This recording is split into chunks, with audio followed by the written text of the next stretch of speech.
speaking to him about one of his heroes, or she about one of her heroes that was lost too young, too soon, and bringing Nipsey's widow in, and bringing, like, you know, like, there's things that they really get it, like no other major American sport gets it, right? That the real money is not the rich people that come to the games. Once again, that's money you've already got, and that money's they bought blocks of tickets. They're going to hold on to those blocks of tickets for X number of years. Done. That money's in the bank. But the kid that you want to make sure buys the next video game, the next t-shirt, the next this, the next that, and becomes a walking advertisement for your brand, and talks to their friends online and posts things on Snapchat and about the game, about the whatever. That's the ones you have to keep working towards keeping, right, focused on your game. Because unlike football, where football completely sells itself, right? They still do some marketing stuff, but it's not very good, and they know it doesn't have to be good. I think that's why it's not good, is because they don't have to be good. And once again, baseball, you don't have that luxury, but we'll talk more about it later. I'm now going to cede the rest of my time back to the gentleman by way of the northern suburbs. So Bill's a liar because he took all the good stuff and left me very little. But that's okay. He's my guy, and it's fine. No, I'm kidding. He nailed it though. So I'm just going to supplement. I think in what apparently was the pre-show earlier, before we went live, I talked about the NBA getting it, and Bill nailed it. They so understand their demo. So like they put Nipsey Hussle in NBA Live 19, I want to say. They get it. The kid, it's all the things Bill said. The kid that they want to buy the jerseys are a certain kind of kid, and they tend to look like us and live in certain areas. These kids listen to Nipsey, love Nipsey. By the way, the bulk of their league are kids who love Nipsey, listen to Nipsey, respect Nipsey. Yep. This is not just their league, their like constituency. This is their clientele. They get it. They've always got it.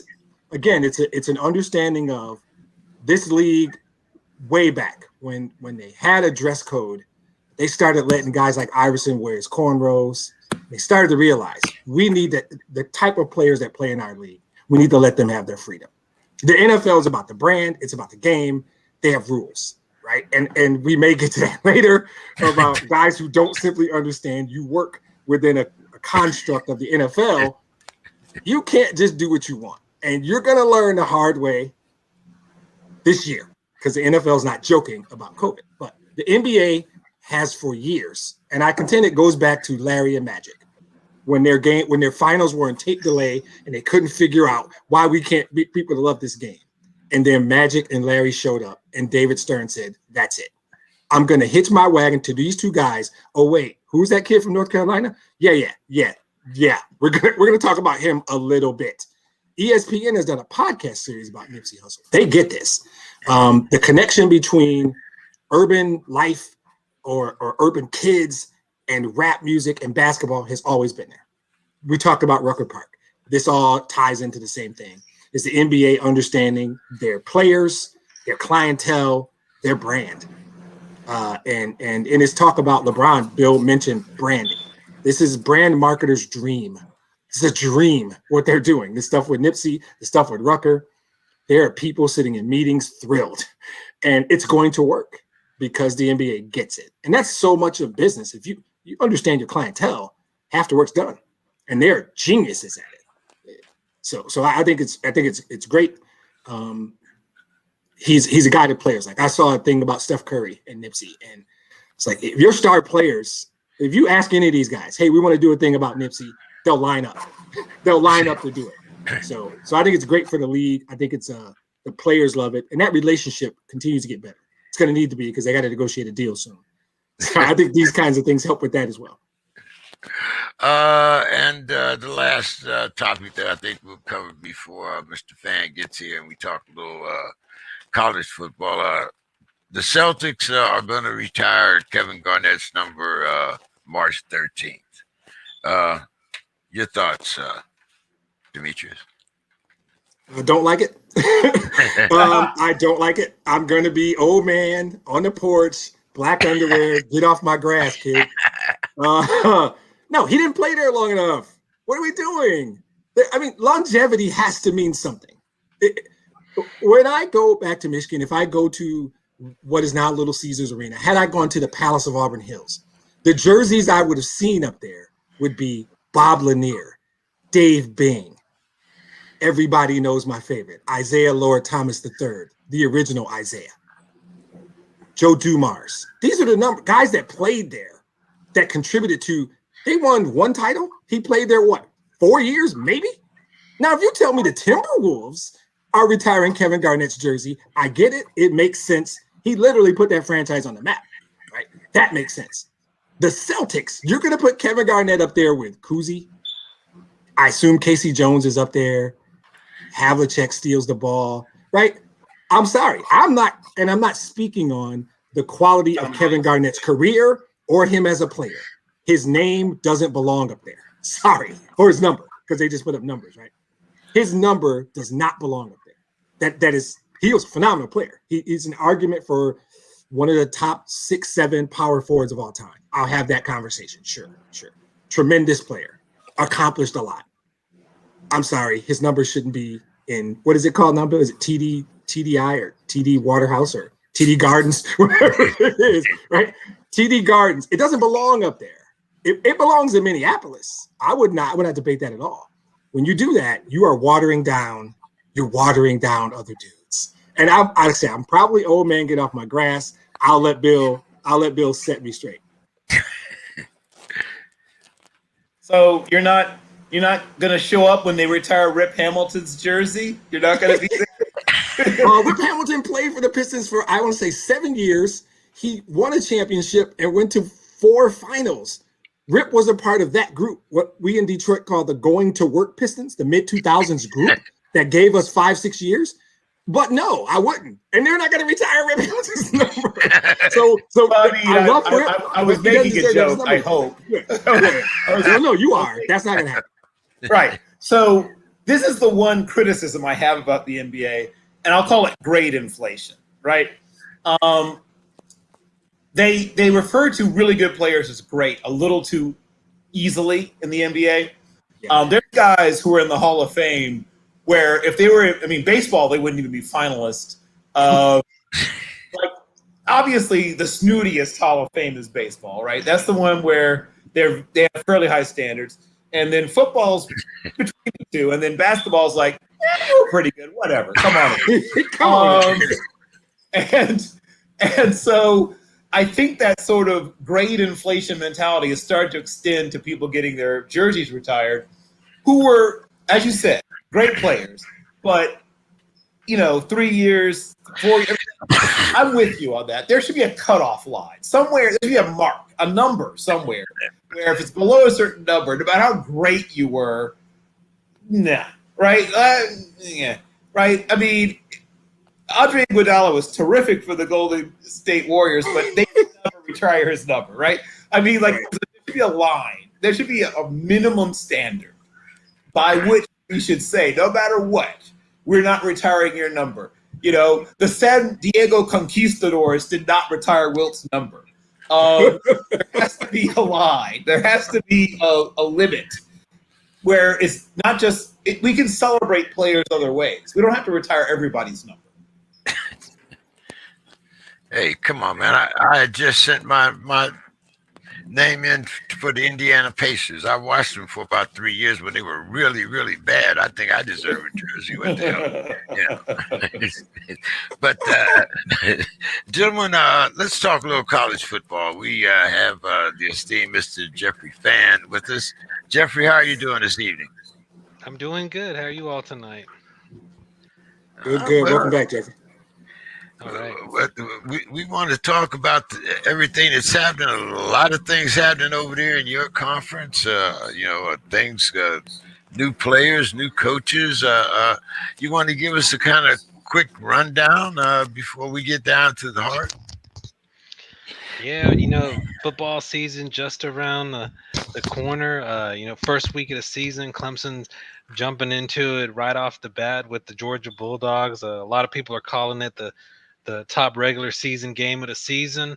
That's the kind of matchup I think all of us are always looking to see, and we're going to know right away. Which of those teams is really going to be a national title contender, and even the loser of that game, is definitely not out of it at all. I think the quarterback for Clemson, I don't really think there's going to be that huge of a drop off there with DJ Ua Angalalele. I hope I There you got go. that right. Yeah. I was pretty Nice. good there. Nice. I'm going DJ. I'm not trying that. So Yeah. So I think he's going to be fine. He played really well against Notre Dame last year. They lost that game, but it wasn't anything that he did. The return of Justin Ross on that team. If he broaches anything like he was a couple of years ago when he torched Alabama's defense as a freshman um, in the national title game, that's going to give Clemson that kind of go-to receiver that other than Amari Rogers last year, they didn't really have.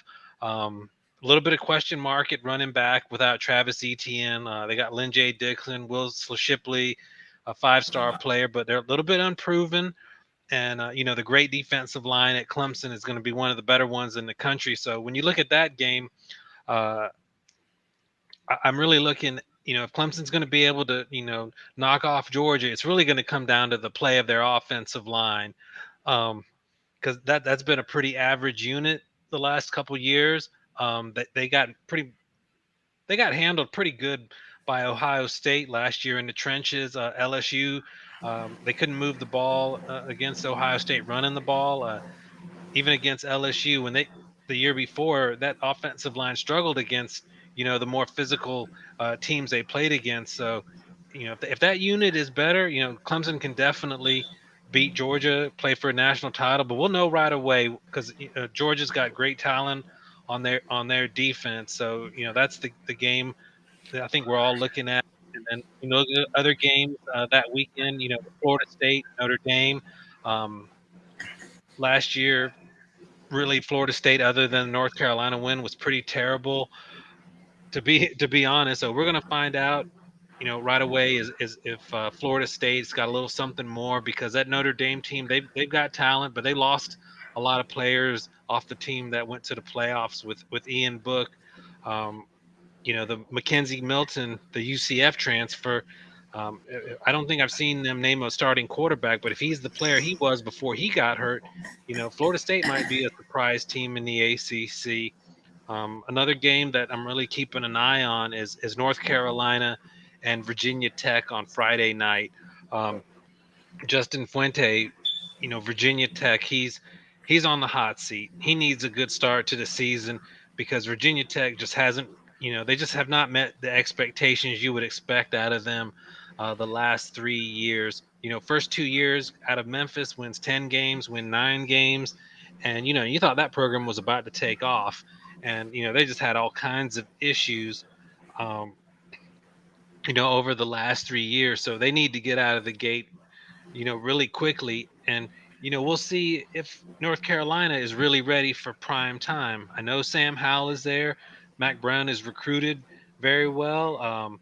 They lost a lot of players on that offense, but if they're the team that a lot of people um, are saying they can be, they'll go into Blacksburg and beat Virginia Tech. If they're the team that if they're as good as advertised, and of course we can't forget about Miami and Alabama. That's I think this Miami team is pretty good, but I don't see how they're equipped to knock off a team the caliber of Alabama. Even if De'Aaron King is 100%, and from the word is he's looking really good in practice, but if they can just keep that competitive, relatively competitive, and just stay in that game, I would say for like 3 quarters before Alabama wears them down with their depth, that would be a win. You know, Alabama's got a reputation for taking top 25 teams in the opening game of the season and just pounding them. So, you know, we'll see if Miami can you know, at least be competitive in that game, and that would set them up well for the rest of the season. So those are the games and what I'm looking for in week one. Are you surprised at the depth of the ACC this year? Yeah, I think there's a chance for the ACC to be relatively deep, you know, deeper than it has been the last 3 or 4 seasons. You know, Clemson's still Clemson, but North Carolina's got a chance to be really good. Miami has a chance to be a pretty good team, and then I think you got to look at a couple teams I think are going to be, you know, kind of dark horses, not necessarily can compete with Clemson, but teams that can be top 25 caliber, maybe win 9, maybe win 10 games, and that's North Carolina State and Boston College. You know, I'll start with Boston College. Jeff Halfley, you know, really put a spark in that team last year. You know, they were as kind of wide open as on offense as we'd seen them in a really long time, and they have Phil Yurkovich coming back at quarterback. He has a quality player, Zay Flowers, the All ACC receiver, and their offensive line is arguably the best offensive line in the ACC. They don't have a very daunting schedule either, and that's a team that's got a chance to be a top 25 team. NC State, they return a lot. They get Devin Leary, their quarterback back from injury. Bam Knight, the running back, one of the better running backs in the ACC. They got some quality receivers coming back. Peyton Wilson back at linebacker, maybe the best linebacking unit in the ACC. Um, so I think there's a chance for the ACC to go, you know, 5, 6 maybe teams deep, you know, top 25 caliber, because you don't know if out of the woodwork comes another team, you know, maybe a Virginia Tech, uh, you know, maybe Bronco Mendo's Hall, Virginia Cavaliers, maybe Pittsburgh with Kenny Pickett. You know, those are teams further down the list that could sneak into the top 25. But I think the ACC's got a chance to be, you know, four or five legitimate top 25 teams. You know, Clemson's really the only one that's capable of winning a national championship. But, you know, if the breaks go their way, North Carolina could be very, very good too. Bill, any questions for Mr. Fan about the ACC? Sure, I have loads of questions, and I'll start with I'll start with you. You said some things about what you think it'll come down to, Georgia Clemson. I think it's going to come down to two things: which team has the more consistent and disruptive pass rush, and which team has the secondary does a better job deep down the field, not just coverage, but making plays on the ball themselves, batting balls away, and possibly even getting interceptions. If you can talk about the secondary players and the pass rushers for Clemson that you think might have the best chance, I would think JT Daniels. I watched him a lot as high school tape, and then I watched him a lot at USC. And I don't dislike him, but like so many quarterbacks of his type, he is really disrupted by pressure right in his face. I mean, that's true of almost every quarterback, obviously, but I mean, he's not a guy who's about to, you know, do that little reverse pivot spin out and get away from pressure. Yeah, and the thing about that JT Daniels is, I mean, he's a quality quarterback, but you got to one thing that Clemson fans have asked me, like, oh, he's this USC transfer, 5-star transfer, and one thing I want to like temper expectations with him on that, and I was like, he couldn't beat out Stetson Bennett last year. Nope. I mean, right there, that should tell you that, you know, no matter what you came into as a Georgia, even if you didn't know the offense, you couldn't beat out a walk-on quarterback who could barely throw the ball 35 yards. So right away, that makes me think, all right, maybe JT Daniels, you know, is not the, you know, is not John Elway, or he's not the next Peyton Manning or something.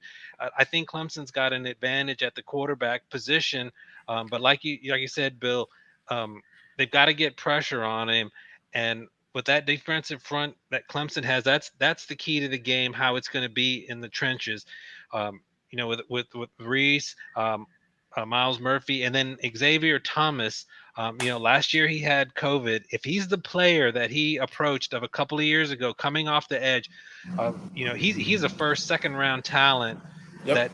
that didn't um, that had the COVID issues last year, struggled a little bit with his health. But if he's the player he can be really, really disruptive. I think Clemson's better on the defensive front, but the question is, can Georgia's defensive line still cause more issues? Because I think Georgia is better on the offensive line, and that's the question. Like, which one gives first? The really good defensive line of Clemson against probably a better offensive line of Georgia, or a little bit lesser of a Georgia defensive line playing against probably a worse offensive line of Clemson. That's the key to the game right there, because I think DJ is going to get he's going to get his through the air, but can Clemson run the ball? And I think they've got to show a little bit of a running game in that game, and so it's coming down to the trenches there. And how does Xavier, Thomas affect that game? Can they get that push up the middle and slow those great Georgia running backs? And then, like you said, if JT Daniels, if he's got time in the pocket, he'll make plays. I mean, we saw that against Cincinnati in the bowl game last year. He got time in that fourth quarter. Cincinnati was being very aggressive with their blitzes. He got time in the second half and brought Georgia back in that game. And as promised, after this, I'm done. So everyone's been sort of clutching their pearls. I used to live in Chapel Hill. Mm-hmm. So there's been a lot of pearl clutching down on Franklin Avenue about – now people think Khafre Brown is going to be very, very good. So they're not too worried about sort of their number one wide receiver spot. And Bo Corrales, people make lots of future Patriot jokes, but I think he's a little more athletic than people realize. And then I guess Josh Downs is the guy they're expecting to emerge at the Z. And then we'll see Antoine Green, Emory Simmons, and Stephen Gosnell a little bit, and maybe even some of the young kids like Justin Olson or Gavin Blackwell or J.J. Jones in certain, probably mostly special teams, but injuries or whatever. But there's a lot of concern about the running backs. So tell us a little bit about Ty Chandler, British Brooks, Josh Henderson, and I guess even Elijah Green and DJ Jones. But what will happen now with this newer, much younger bunch of skill position players at Carolina? I think when you replace guys like Michael Carter and Javonte Williams, I mean, those were NFL caliber players. They had Daz Newsome at wide receiver. I mean, that's a lot of talent that has to be replaced, and we're talking NFL talent.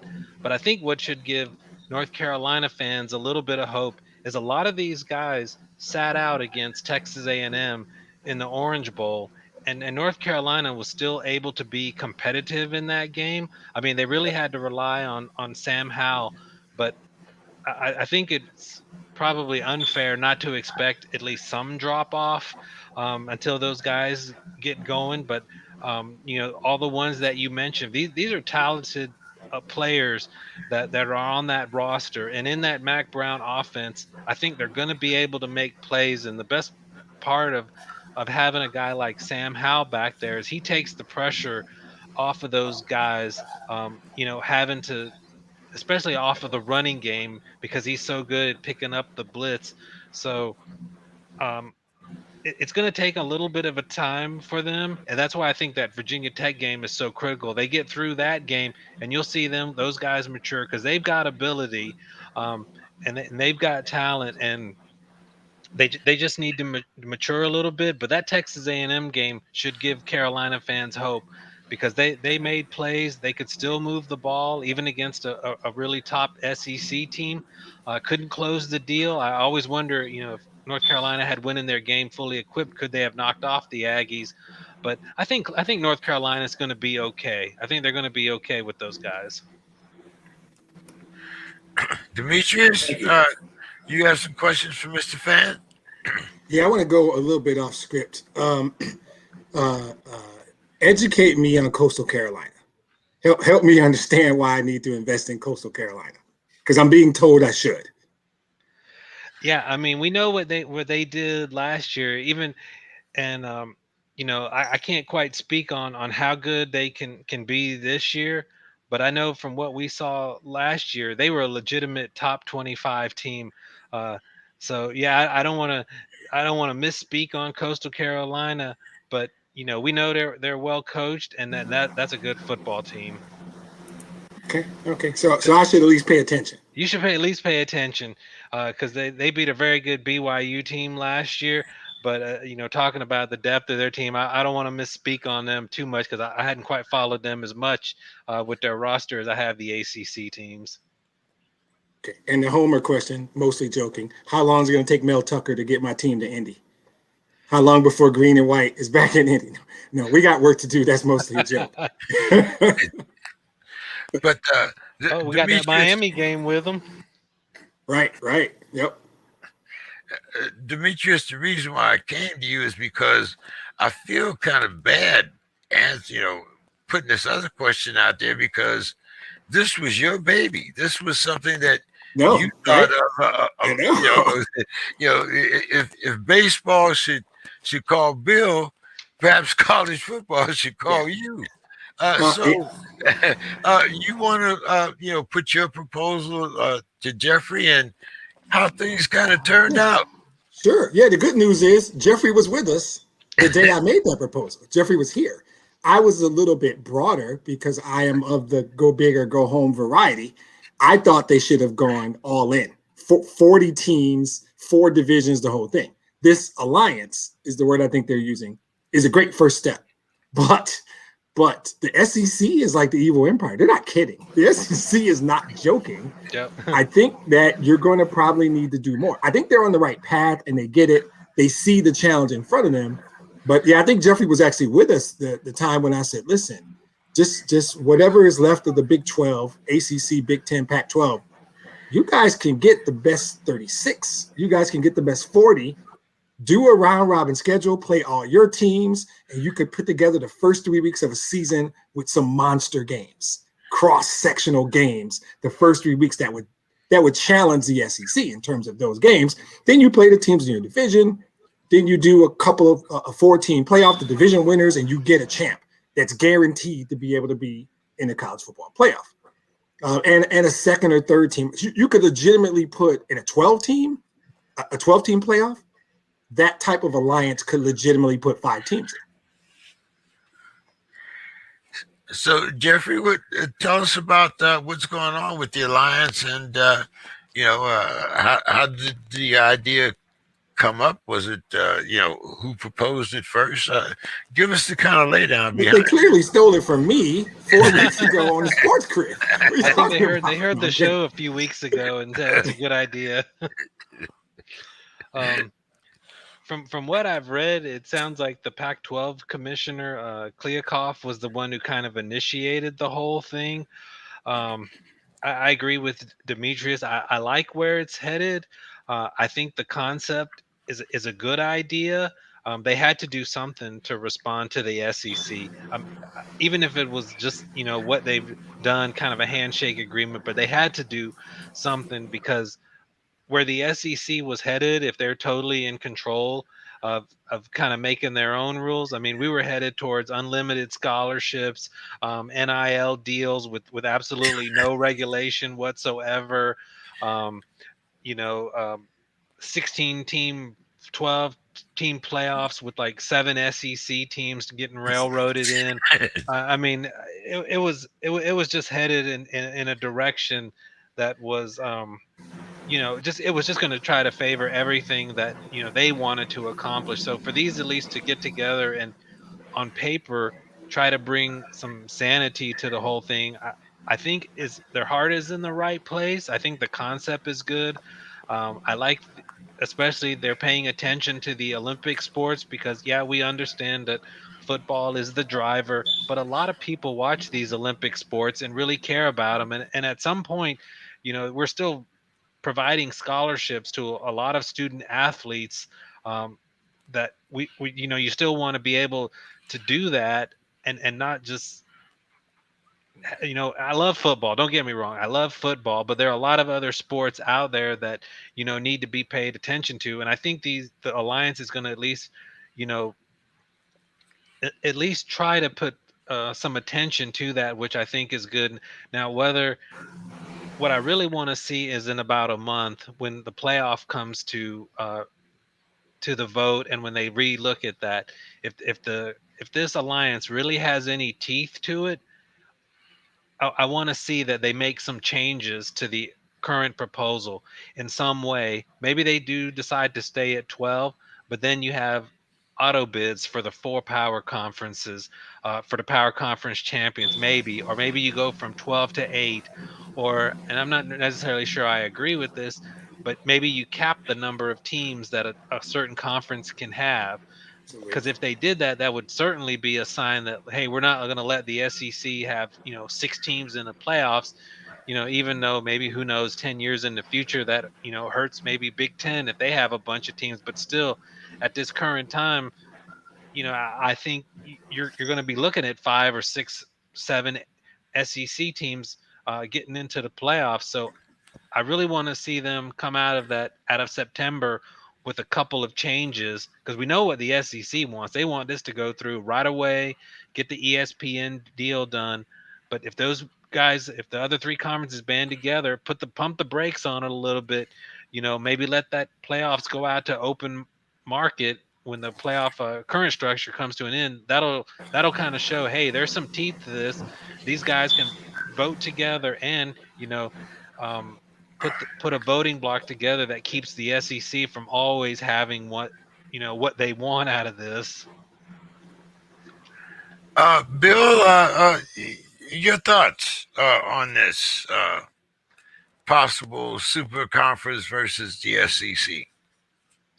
So, I don't know if any of you guys watch, the various and sundry Marvel Universe films, but at some point there comes a universe-bending threat capable of destroying everything you know and love.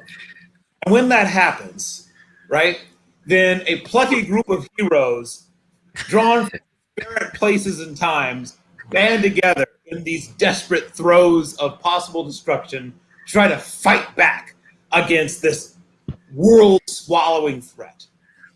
And so Guardians of the Galaxy.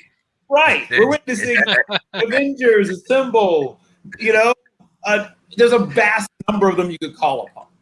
But that's what you're seeing. You're seeing our plucky band of heroes attempting to fight this possible, world-ending threat. This thing that could possibly swallow up reality as we understand it and spit it out.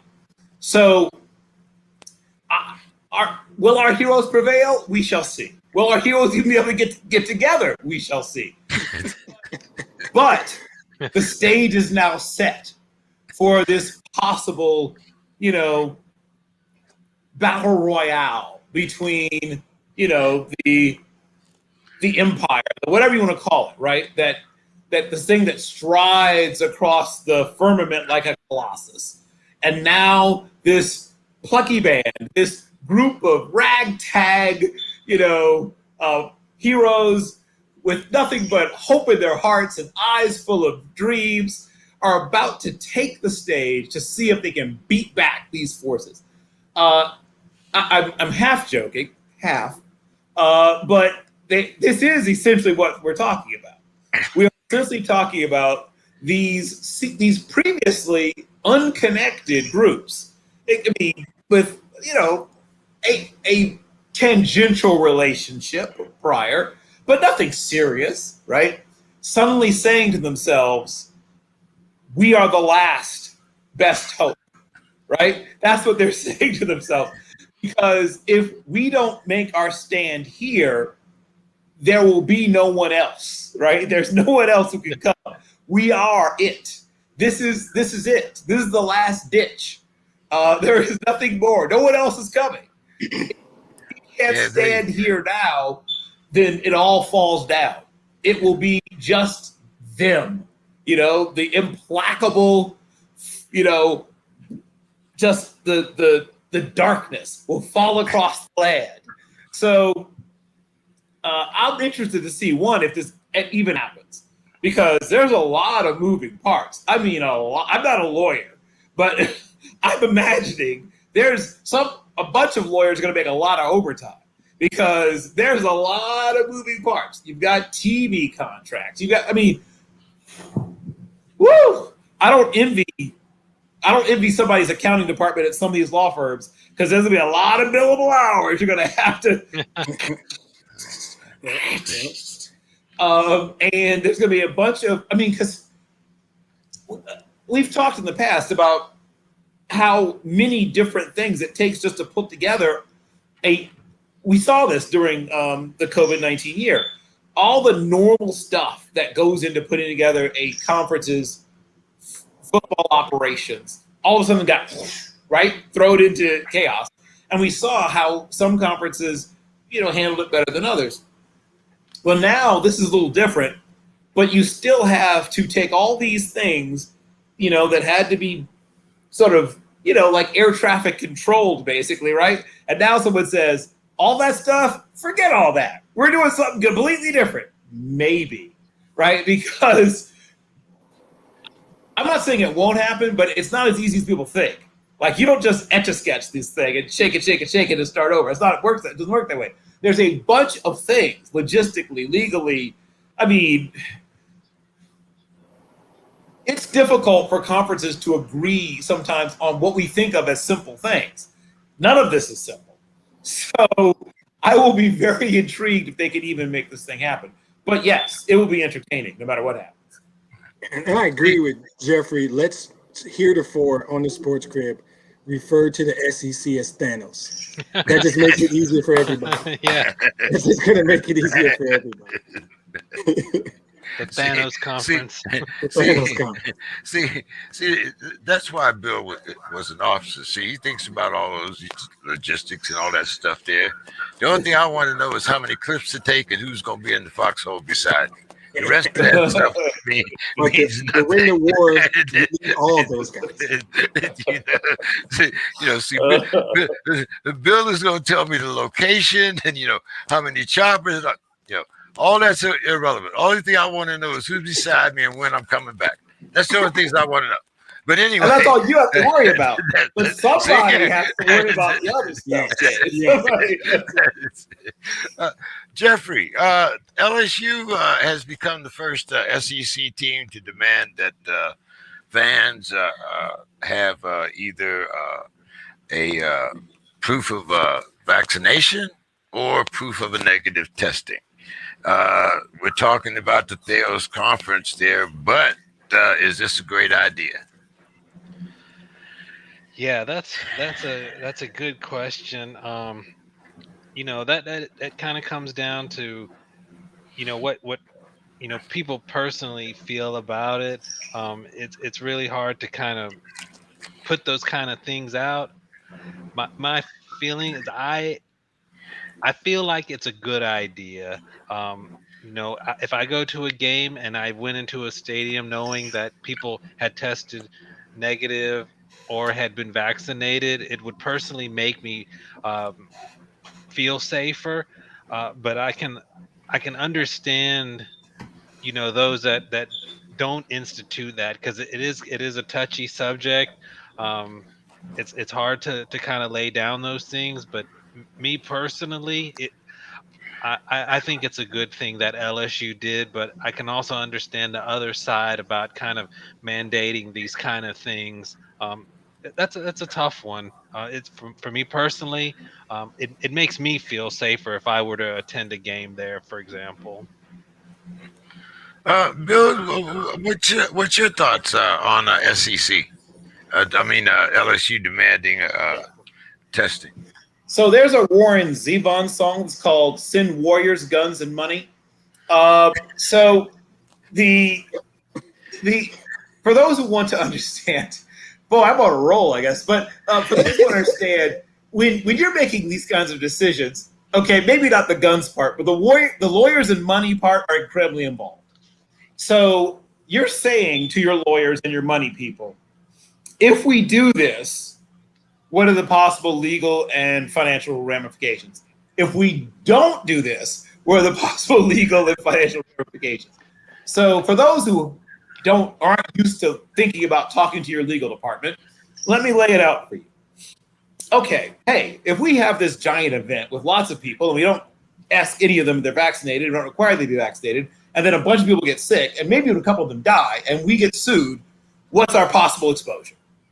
If we deny people entry because they cannot prove they're vaccinated or aren't vaccinated, what's our possible legal exposure, right? Believe it or not, that's where this starts. Someone sits down and says, okay, lawyers that we pay all this money to, help me to understand what are the possible legal ramifications, how bad, worst case scenario, and then best case scenario, right? And the worst case, best case scenario for not requiring people to be vaccinated ended up not being less attractive than the one for requiring people to be vaccinated. I hate to put it that way, but it's as simple as that. It's as simple as that. When they talk to their lawyers and they talk to their money people, the lawyers and the money people said, yeah, if indeed like 14 people die and they can trace it back to having attended a game here, that's going to be way worse. Oh, okay. There it is, decision made. I now cede the rest of my time back to both the lovely and talented Green Valley, as that translates, and of course, Demetrius. Demetrius, it's easy for me. I agree with everything Bill just said. So, and I'm thrilled that Mike's not wearing a blue and yellow shirt. So that's good. No, I'll do it. I see that you're representing your team. I should have fired back on that one. You can take a minute and go find one of your many blue and yellow shirts if it makes you feel better.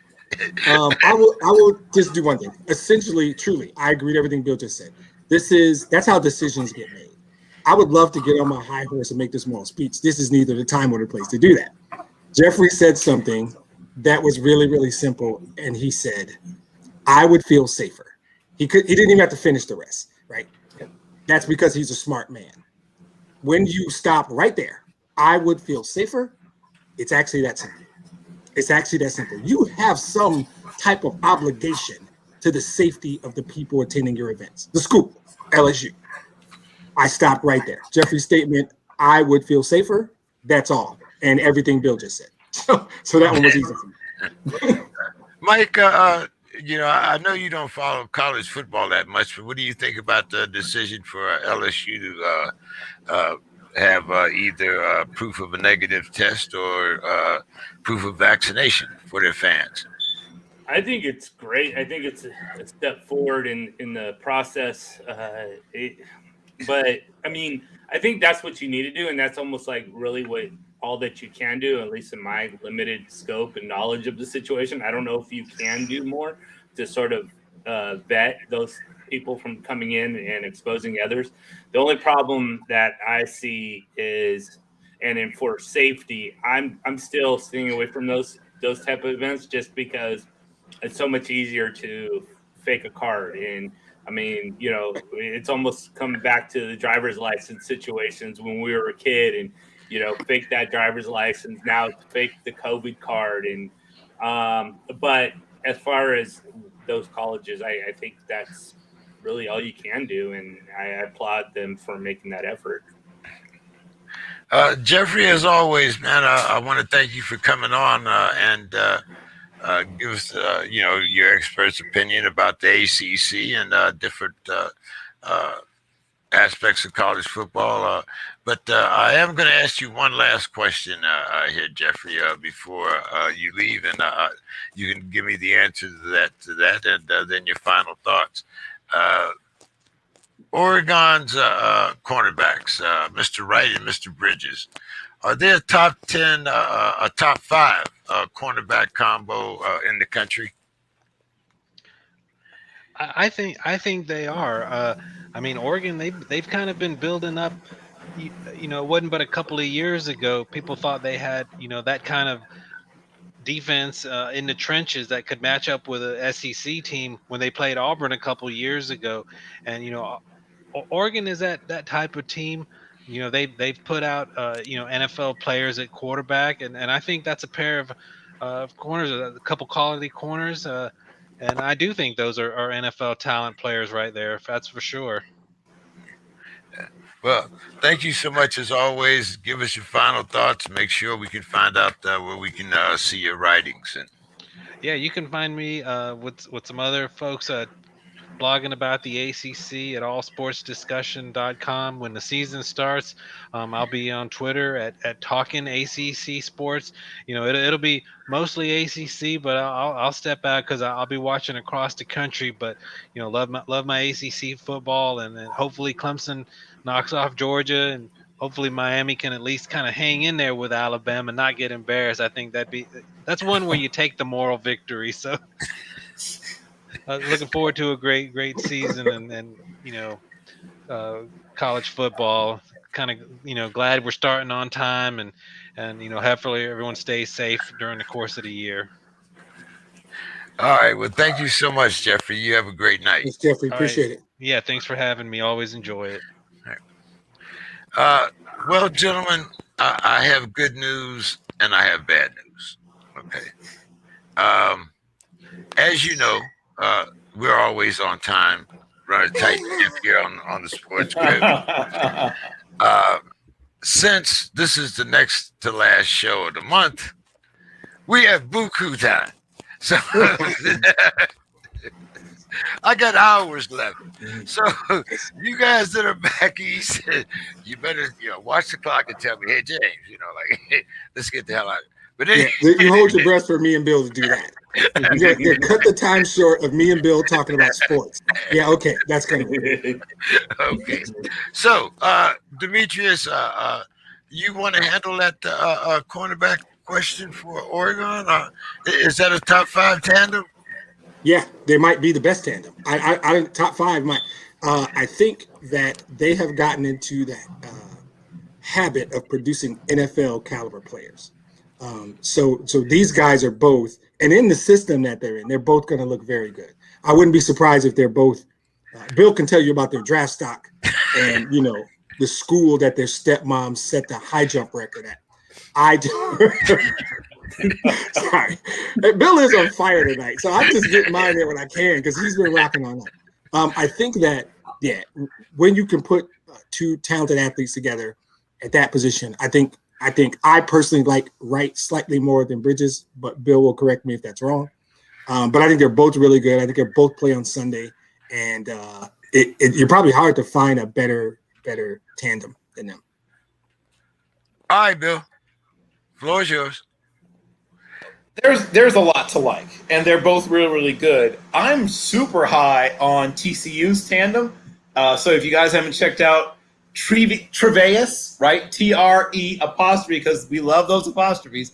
VIUS Hodges, Tomlinson, and yes, he is a relative, a cousin, I believe, of LaDainian Tomlinson, and Noah Daniels are both really, really good players. Ahmad Gardner and Kobe Bryant, and it's spelled Coby, but he is named for Kobe, at Cincinnati are fantastic, and they're both older guys, right? So unlike some of these other guys who are like true juniors and whatever, these guys are guys who have a lot of football underneath them at Cincinnati. They play a lot of different kind of coverages, so they play some of that palm, some of that cover 3 matchup zone. They play some man. And then one of my favorite names in all of college football is Storm Duck at North Carolina. His older brother was a really good corner at Appalachian State, Clinton Duck, and Storm Duck. Can't beat that for a name. And Tony Grimes at Carolina are 2 really, really good. But yes, I do agree that the 2 kids at LSU are really good too. I just want you to know this is a very deep class. There's a lot of really, really good corners. So in reaction, I guess, to how many fantastic wide receivers are just wandering around all over the place in college football, we now are seeing the reaction to that is a bunch of these kids who were terrific wide receivers in high school are being told, hey, Would you like to be a backup wide receiver or a starting cornerback? Right. And so after that moment, if there even is a moment of contemplation, a lot of these kids are deciding which side of the ball to find themselves. And Auburn has a trifecta. Nehemiah Pritchett, Drayshawn Miller, and Roger McCreary are all guys that are really good. Miller is a guy that comes there by way of transfer. He was really good at West Virginia and started his career at LSU. So he's now on his third stop, third 4-year school. He also has a JUCO year mixed in there because kids like to change schools nowadays. But he's a terrific player. No matter where he's played, he's always been good. This is a really, really, really good year for corners. And the really underrated, but they shouldn't be underrated group is Tywan Mullen and Reese Taylor and Jalen Williams at Indiana. Once again, they play a lot of different coverages, Their head coach was a great defensive coordinator before he became a head coach. And so he pushes them, how sort of like, before a big game goes from being a head coach to a DB coach. It's sort of the same deal where I kind of put their tandem probably in the bottom 5 though, rather than the top. I think you may want to reconsider. I'm telling you, Tywan Mullen is a possible top. He's in my top 50, and he has a chance to go in the top. He has a chance to be a first rounder. Good chance to be a first rounder. The other 2 kids are not quite as talented as Mullen, but they're really smart. They really understand how to play a lot of different kinds of coverage. And if you look at all the numbers, all the metrics, that's a top 5 secondary they have in Indiana. And, like I say, ask Justin Fields. I mean, like he's a really good, talented young man, but he struggled against Indiana. And it wasn't because Indiana had this amazing pass rush, because they didn't. It was because they had this terrific secondary. And so even though they got a little bit of pressure on him, some pressure on him, it wasn't like, it was this merciless wave of pressure. It was just he was getting confused about what he was seeing because they changed coverages so well. They disguised coverages so well. And last but not least, you have to talk about Northwestern. Now they lost obviously their most talented member of their secondary, but they still brought back some pretty good players. So I would just, if we're just talking secondary play, they're similar to some extent to what we just talked about with Indiana, in that they don't have, the ludicrous depth of talent that you see at some of those SEC schools, but they do a great job of bringing kids in as 2-stars or whatever star recruits. They get the occasional 4-star, but mostly they're 2 to 3-star recruits. And then, partially because of the academic standards. And then they bring these kids in, they coach the living daylights out of them. And by the time they're done with them, they're putting out kids that are now first rounders or second rounders at the very least. So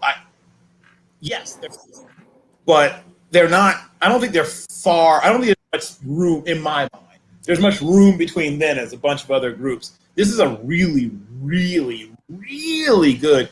Before I forget, Coastal Carolina. Somebody asked about Coastal. Whip out the tape of Coastal Carolina's secondary while we're at it. They've got some kids that are going to play in the NFL in that secondary as well. Hey, as I know, Bill gave us everybody that we wanted to watch, and I know most of these guys will be here on Sunday afternoon. He missed one thing though. Storm Duck's uncle, Daffy, was solid in Space Jam. Daffy Dumas, Horatio Tiberius, Armando Sheldon Duck was solid in Space Jam.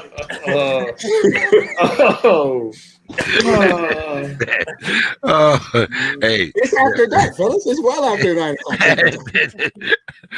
We're just having fun.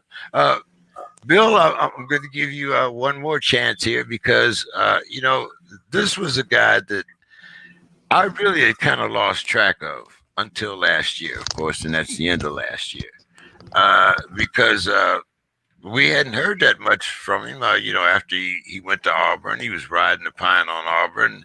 Now, all of a sudden, they're talking about him possibly being a top 10 QB pick. And I'm talking about Mr. Malik Willis. You want to fill us in? Sure. So It's funny because I can remember when Liberty was founded, right? I mean, it's crazy. And in fact, here's a crazy, crazy fun fact. Now, in terms of undergraduate enrollment, the biggest university in the United States is Central Florida. But in terms of total enrollment, the largest university in America is Liberty University with over 75,000 students. Now, a lot of those students are in their professional and, graduate programs and online programs. But this is a school that didn't exist, 50 years ago? I mean, it's crazy how fast Liberty University became. No, I take it back. I guess exactly 50 years ago. I guess how long. But this is a school that I remember being born, right? This is a school that was born in the early 1970s, 1971, I guess to be exact, and now has grown and grown and grown and grown and grown and grown and grown and grown and grown to the point where, depending upon how you want to count, if you want to count like their extension campuses and whatever, you can get up to 95,000, which is like all of the various versions of Penn State and all of the various campuses of Ohio State added together. How crazy is that? This is a school that's celebrating its 50th anniversary this year. And now they have a $1.71 billion endowment. So it blows my mind. This little school up in Lynchburg that we sort of laughed about at one point, because one of the things that Jerry Falwell said when he founded the school is one day he wanted to knock off Notre Dame, right? He wanted to beat Notre Dame. That was one of his goals when they launched, the whole thing. So to have, almost 46,000 undergrads and over 33,000 graduate students, the largest graduate program in the United States by several thousand. Like there's nobody within 7,000 or 8,000, I think, in terms of graduate students, is Liberty University. But yes, in terms of Malik Willis, he is another one of those great test cases. Have the powers that be in the NFL fully managed to wipe, clean the image of Peyton Manning, Tom Brady, Carson Palmer, right? Hey, what does your quarterback look like? Well, he should be 6'5", preferably from a really nice neighborhood. For a long time, I mean, I'm just telling you what the mental picture was of an NFL scout when he went looking for quarterbacks. 6'3" we'll accept, but 6'5" is preferable, right? And it helps that they're from a certain background, stability, strong father figure. I mean, I would see these things in scouting reports. I'm not making this up. There were teams that would explicitly give an extra check if a player's father was a strong influence in their life, right? You don't get a stronger influence in your life than Archie Manning, right? That's as high as you. Jack Elway, right? I mean, you can't get more influential, right? Coach's son, double check. Father played in the NFL. Check, check, check. So when you're evaluating quarterbacks, if you don't want to simply fall back on the way we used to evaluate quarterbacks, you have to have an open mind. And some people do, right? We've seen what's happened with Kyler Murray. I thought that was a watershed moment when Kyler Murray went where he went. It meant that something had changed, because 15 years ago, there would have been hesitation about taking him in the third round, right? Teams would have been unsure. Well, he really likes baseball. He's kind of small. Like there would have been a lot of hesitation. We're not sure about his offensive system. All the classic quarterback chestnuts would have been shoveled out. So Malik Willis has got another one of those test cases. He is in an offense that makes certain things easier for him. I mean, I'm a fan of his, but I also have to be honest. He's not making full field reads, but almost nobody is. Like that's not really a knock just on him. That's the way football is now played. You force through things like tempo and, what the read option game does is it forces the defense to be simpler and to declare its intentions, right? You can't be as, it's difficult to be as cloaked as a defense when, one, the quarterback is always a threat to take off, so you have to spy him. And two, they run plays so quickly that you are unable to make a lot of checks and adjustment on the defensive side. So he's usually going against a somewhat declared defense that's worried about him as a runner, which makes sense. He's a devastatingly good athlete. I mean, he's probably going to run in the mid 4.4. Worst case scenario, 4.52, 4.53, but I think he's faster than that. There are some questions about, how well he reads defenses, because he doesn't see a lot of different kinds of defenses. He forces you, as I said before, to stay simple. And then, once again, the tempo. So he'll be a fantastic test case. He'll be an interesting test case. He's a fantastic athlete. He's a better passer than people give him credit for, but he just hasn't had to work through progressions the same way that most NFL offenses require you to do so. Sounds good. We'll see where he goes, whether he's a top 10 QB or not. As always, Mike, thanks for coming and talking with us tonight. We're going to talk a little NFL, a little fantasy football, and as I said, we'll end when we end, as always. But Mike, appreciate being on here. I love hanging out with you guys. So this is cool. I always learn stuff. I always get some kind of shout out to Mike's cat demanding screen time. I love it. That's Andrew after Andrew Luck. Oh, okay. All right. Well, unfortunately, my cat is not named Ben after Big Ben, but he is named Chronic. So, is that unfortunate, or is that quite predictable? well, I would have never guessed Ben. So now that we got the cat people out of the way, let's talk a little football here. Mike, I'm going to start with you, of course, since you just rode up.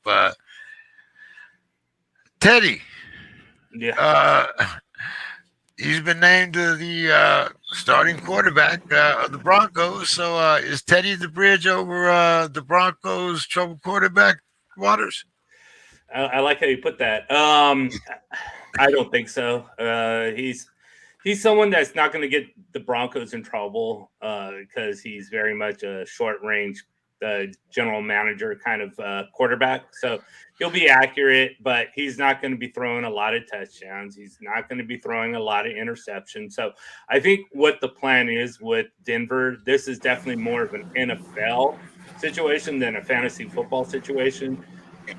With that Broncos defense, they're going to basically say, okay, hey, don't get us in trouble. Just move the ball when you can and move us downfield, and the defense will take care of the rest.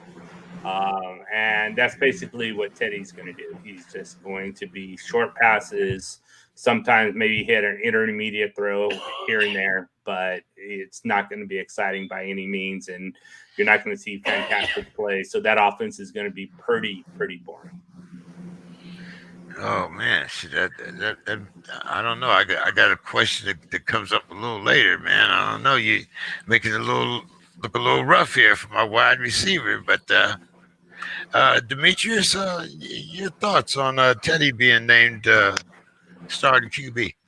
Yeah. So Mike hit a great point. I think as an NFL move, this is good. When you have a defense that can win you games, what you ask of your quarterback is don't lose us games. And that's what Teddy does. Now, my question with Teddy is always his body, well, his lower body. Teddy's probably only going to give you 10 games. That's just he is a good game manager. He's good 20 yards and in. But on Wednesday in the meeting, the defensive coordinator of the team is not worried about going over the top. That's not what Teddy does. So it limits what you can do. But you know that. If you're Vic Fangio, is that their coach? Yeah. You know what he is. So you design your game plan around you punt when you need to punt. You manage field position. You play really, really smart to give your defense a chance to make 2 plays. Your defense makes 2 plays, you can win games. You know what he is. There's a bigger story there about fantasy I don't draft it. Does he even get drafted, Mike? No, I mean, I'd stay away from him unless you're like, right. I'm like, leagues or something, but yeah, no. Right. But it's like, what do you do? Because I will see him on the thing, go, why is he even there? And somebody will draft him. Some guy from Denver or whatever. Yeah, exactly. Right. Like, I like the way Mike put it. This is not a horrible pro football thing. This is not even a fantasy conversation. I bet Mike was like, why is he asking me about Bridgewater? I'm the fantasy football guy. I got nothing. Bridgewater is not relevant. So I think he'll do what they need him to do and give them a good chance to win based on what they can do. But his name should not be called out during my fantasy football draft. No. Well, but no, that's why I separated the NFL from the fantasy. No, that's a good question. I was just curious how Mike was going to handle it. Yeah, Mike kind of brought the fantasy aspect in. I was just asking about the quarterback, but I know somebody that'll cover all aspects, of course. Bill, what can we expect from Teddy? We can expect him to continue to be Teddy. So I kind of called this one, at least in part because I know what Vic Fangio has been through in terms of quarterbacks, right? So for those who've forgotten, he's an older head coach. He is a classically defensive-minded head coach. He would love to win games the way the 1986 Washington team did, where you run the ball like 37 times, you pass it about 20-ish times, maybe 22 if you're feeling froggy, and your defense comes up big. You win a lot of games, 23-17, 20-10, 17 to 6. Like, that would be his dream. That would be what he would, if in a perfect world, he would like to be 12-4 or 12-5, I guess. Sorry, 12-5, 11-6-ish. Make the playoffs, a nice run in the playoffs, where the games are a little dumb, quite frankly. He's not trying to entertain you. He's trying to win the way he's comfortable winning. And Drew Lock is the more talented option, but he's not the safer option. And so Coach Fangio turned to his offensive staff and said, who's not going to lose me games out of these two quarterbacks? Right. Teddy's not going to lose you games. I called this one a long time ago. People said, who's going to win this quarterback competition? I was like, I don't have any kind of inside information, but I know Vic Fangio. I called this one a long time ago. Teddy went there that Teddy would have to blow it to not win the job. I said that to people months ago. And I think you know who else knew that? Teddy. Right? When this happened and he was going there, he was thinking, yeah, I can do this. I can do this. I know this. This came as a shock to me because we have been talking about Russell Wilson, of course, and we've been talking about the Seahawks, and we've been talking about Russell's performance over the years. But this is one of the few times that, I believe it's the only time that I can think of in the last 7 years. Mike, you might have to tell me different, but I believe this is the first time that Russell Wilson has been ranked in the top 10 since he's been drafted. Your thoughts on Russell Wilson, and has he fallen that much, or are we expecting that much fall off from the Seattle offense? Hold on, Mike. I got to unmute you. No, I think he muted. There you go. There you go. I think with Russell Wilson, it's a combination of different things. It's the fact that their offensive line isn't the greatest, but it hasn't been the greatest over time anyway since he's really been there. Also, age is a factor, and when you're looking at age, he's not going to probably be able to do the things that he once did. I mean, he's very much of a mobile quarterback. He's not someone who's going to be he's not like Lamar Jackson who can go from A to B. He's more of someone that's going to circle around the A, where he's going to be in the pocket. He can out move anybody. those kind of things. But but taking off and running isn't really all that Russell Wilson. So he's going to be easier to probably get to inside the pocket. But I mean, to me, Russell Wilson, from almost day one, has been a remarkable story. Someone who came in that wasn't even guaranteed the starting job, was going to be the backup, comes in as a rookie, wins the starting job, and dealing with such a horrible offensive line and to put up the numbers that he's had in his career is just remarkable to me. So he's always going to be a top 10 player in my book. Bill? Well, it depends on what you mean by not top 10. I can promise you that there are fewer than, let me see, there are way fewer than 10 teams that would not be interested in having him come in. Like let me see, Green Bay, probably, but I mean, even Tampa Bay, because, I mean, Tom's not, we all joke about him, beating back Father Time, but he's not going to do this forever. Tampa Bay would be willing to see how that quarterback competition played out, I believe, if they were to bring Russell in.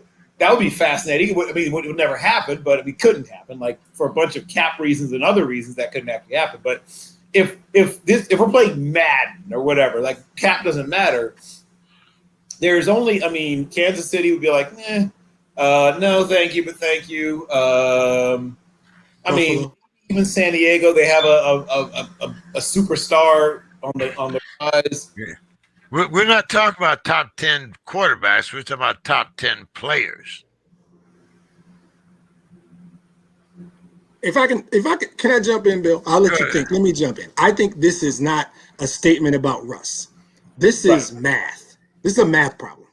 That's all this is, right? Because there can only be 10 players in your top 10. The reality is the 4 quarterbacks that are there, Bill and I could debate if you would take him over Mahomes, Rodgers, Brady, or Josh Allen. I don't think that's outrageous that those 4 guys are ahead of him, right? I think you got the 2 best defensive players in the game in there. I'm not debating TJ Watt and Aaron Donald. They both belong there. That gets you to 6. You got the best running back in in Derrick Henry, the best tight end in Travis Kelce, and the 2 best wide receivers in D-Hop and Devontae. Those are just 10 really good players. There's no shame in Russ sitting on his couch looking over at his wife, who happens to be I'm not doing that. We're after dark. We're not doing it. Like, look over at his wife. Look at his amazing kids. At least in the top 3, though, right? Right. At least in the top 3. Look at his wife. Look at his amazing kids. Grab his phone, hit the Capital One app, and look at his bank account and go, I'm okay being 12, 14, whatever he is. But when you look at those 10 names, Russ isn't mad. Russ can't look at that list and go, I'm better than Aaron Donald. Sorry. Who on the list is Russ going to sit me down and say, I am better than that guy? I don't, first of all, I don't think Russ thinks like that. Like I said, when he looks next to him, when he looks at his kids playing in this enormous house and he hits his Capital One app, Russ don't give a damn about the top 10 list.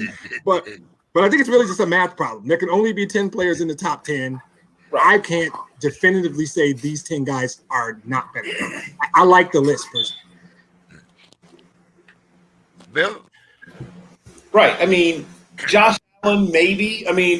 Josh Allen had an amazing year. I'd like to see him do it again before I would put him above a guy like Russ. But, yeah, you can't get too mad about it. But I still think of him as a top 10 player, whether or not you rank him in the top 10 or not, I guess is really what I'm trying to. And that's fair. That's absolutely fair. His body of work, especially when you consider some of the – I've used the term restrictor plate before, like there's restrictor plate quarterbacks. He also has dealt with having, at various points, either, and sometimes together at the same time, a restrictor plate offensive coordinator and or a restrictor plate offensive line.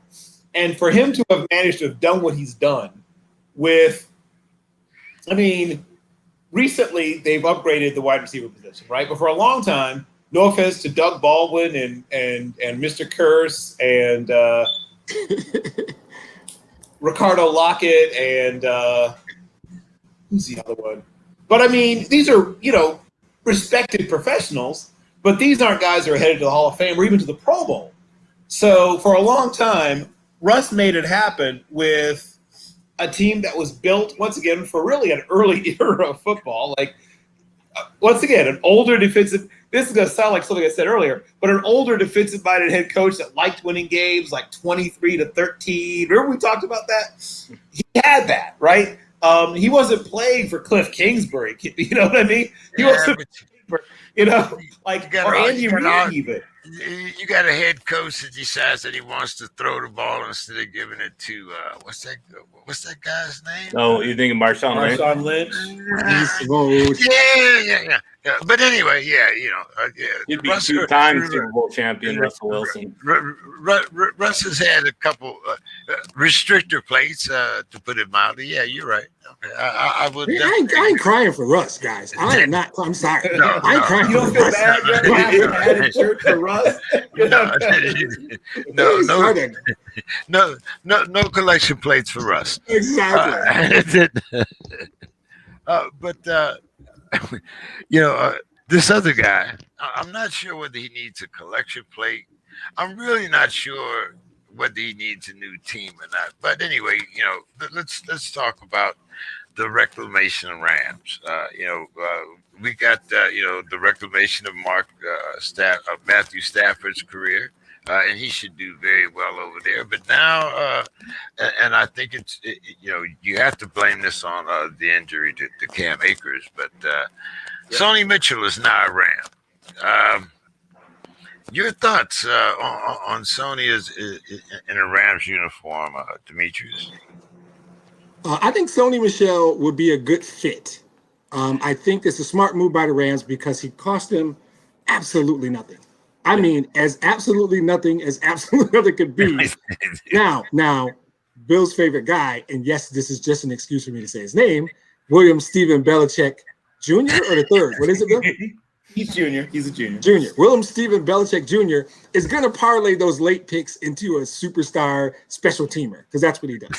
But for the Rams, you're operating within the framework of right now. Right now. Every move you make is about winning the Super Bowl this year. You could not go into the season without addressing that position. When Cam Akers went down, I like Darrell Henderson, and Mike can tell me, I think I asked Mike this last time, where does this put Darrell Henderson in the running backs? So when you get the microphone, let me know that. I think Sony Michel is versatile. He can fit in a tandem situation with Darrell Henderson. And for me, it's all about, Matthew Stafford. So any excuse to talk about Matthew Stafford, I'm in. But the Rams are operating in win now mode, the definition of win now mode, and you had to address it. And the cost was next to nothing. And he's a solid player, versatile, can do a lot of things. I think it's a smart move. Mike. Yeah. So Henderson, they're almost alike kind of players. So both of them. Henderson's probably more quick than Michel, but they're very, similar types of running backs. And I don't know if this is more to back up Henderson or if this is to they're soured on Henderson and want Michel to be the starting running back here and have one or the other being the backup. This system last year, McVay used a rotating backfield. I mean, they had Cam Akers for a good 4 weeks carrying all the ball. And then you had Henderson for 4 weeks. And then you had Malcolm Brown for 4 weeks. Well, Malcolm Brown's now in Miami. Cam Akers is hurt. So you have Sony Michel and Henderson. Henderson is very dynamic. He's very much a one-cut runner. Very quick to the hole, can hit the hole and just go. Sony Michel is more of a bowling ball kind of player. It all depends on what is going to be Sony Michel and what is going to be Henderson, because we really don't have a large sample size with either one of these guys. Sony Michel really hasn't done anything in the regular season at all, but was fantastic during their Super Bowl run a couple of years ago. He was scoring touchdowns, going over 100 yards. He was just remarkable.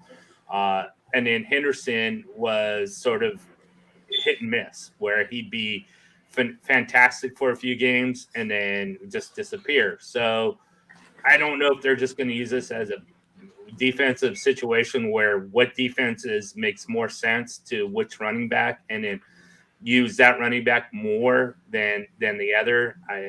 So it's going to be interesting to how these guys are going to be used. I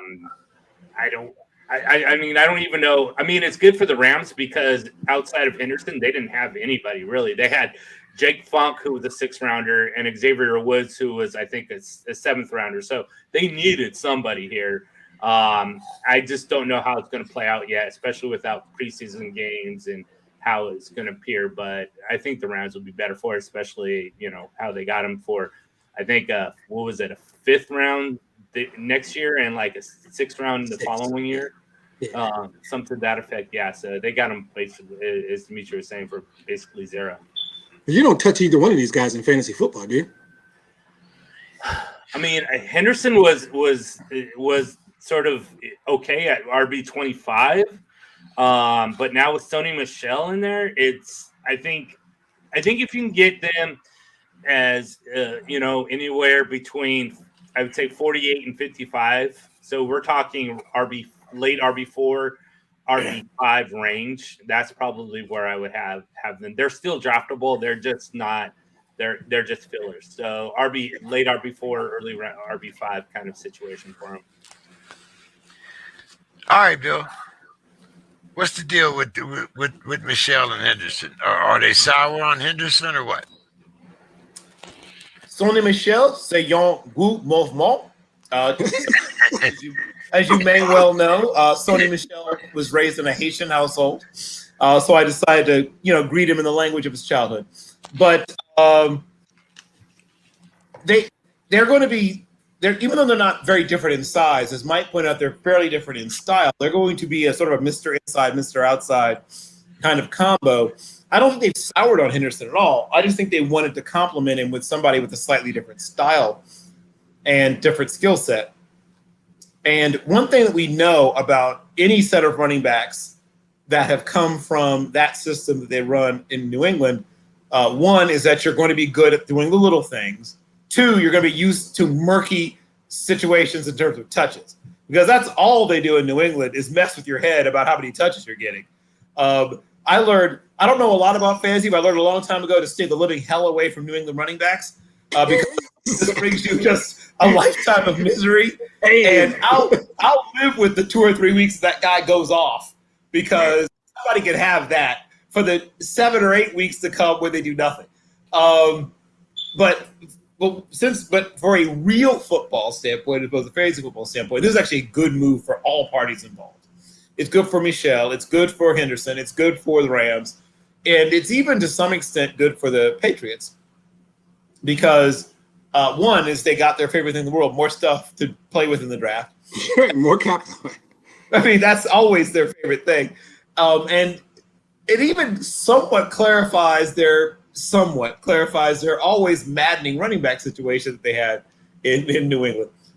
Sonny Michel deserves, I mean, even though it's still not a clear situation, it's clearer. Like you can't get less clear than whatever they have in New England. So this is, at least he knows solidly he'll be getting close to the number 1 touches. Like, I think there'll only be a small discrepancy between the number of touches. Now, I think Henderson will probably get more carries. I think Michel may get more receptions. It'll be interesting because both of them can catch the ball, actually. It'll be interesting to see how they figure that part out. But Michel is really well coached. He knows he's very solid on blitz pickup. He does all the little things well, because you can't stay in New England if you don't, you see. So I think it's good for all parties. Okay. I didn't quite get to LA. I got halfway there, but anyway.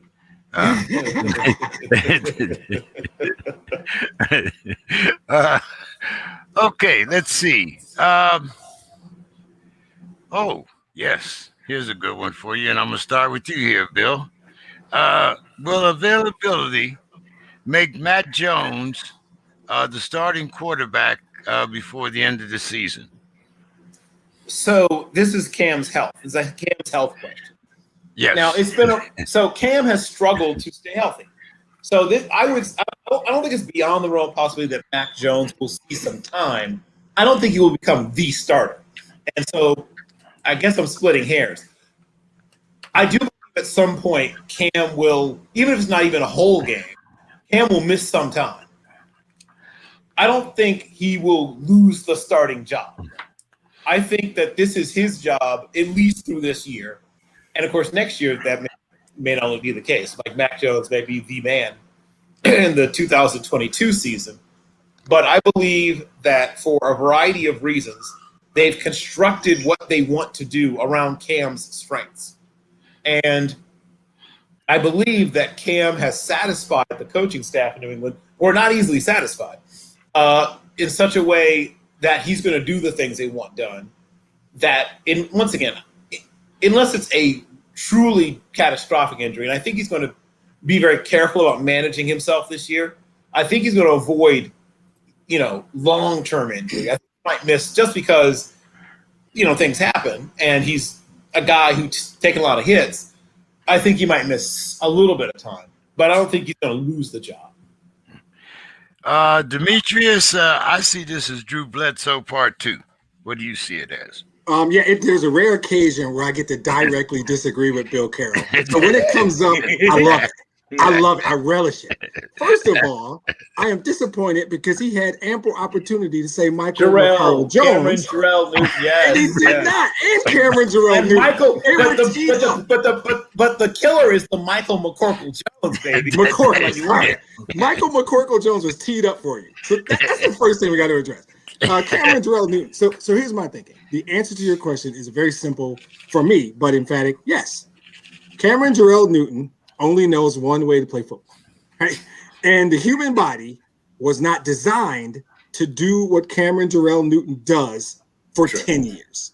He did it really well for 5, 6, and then the human body, because as the father Ball, LeVar Ball would say about Father Time, never lost.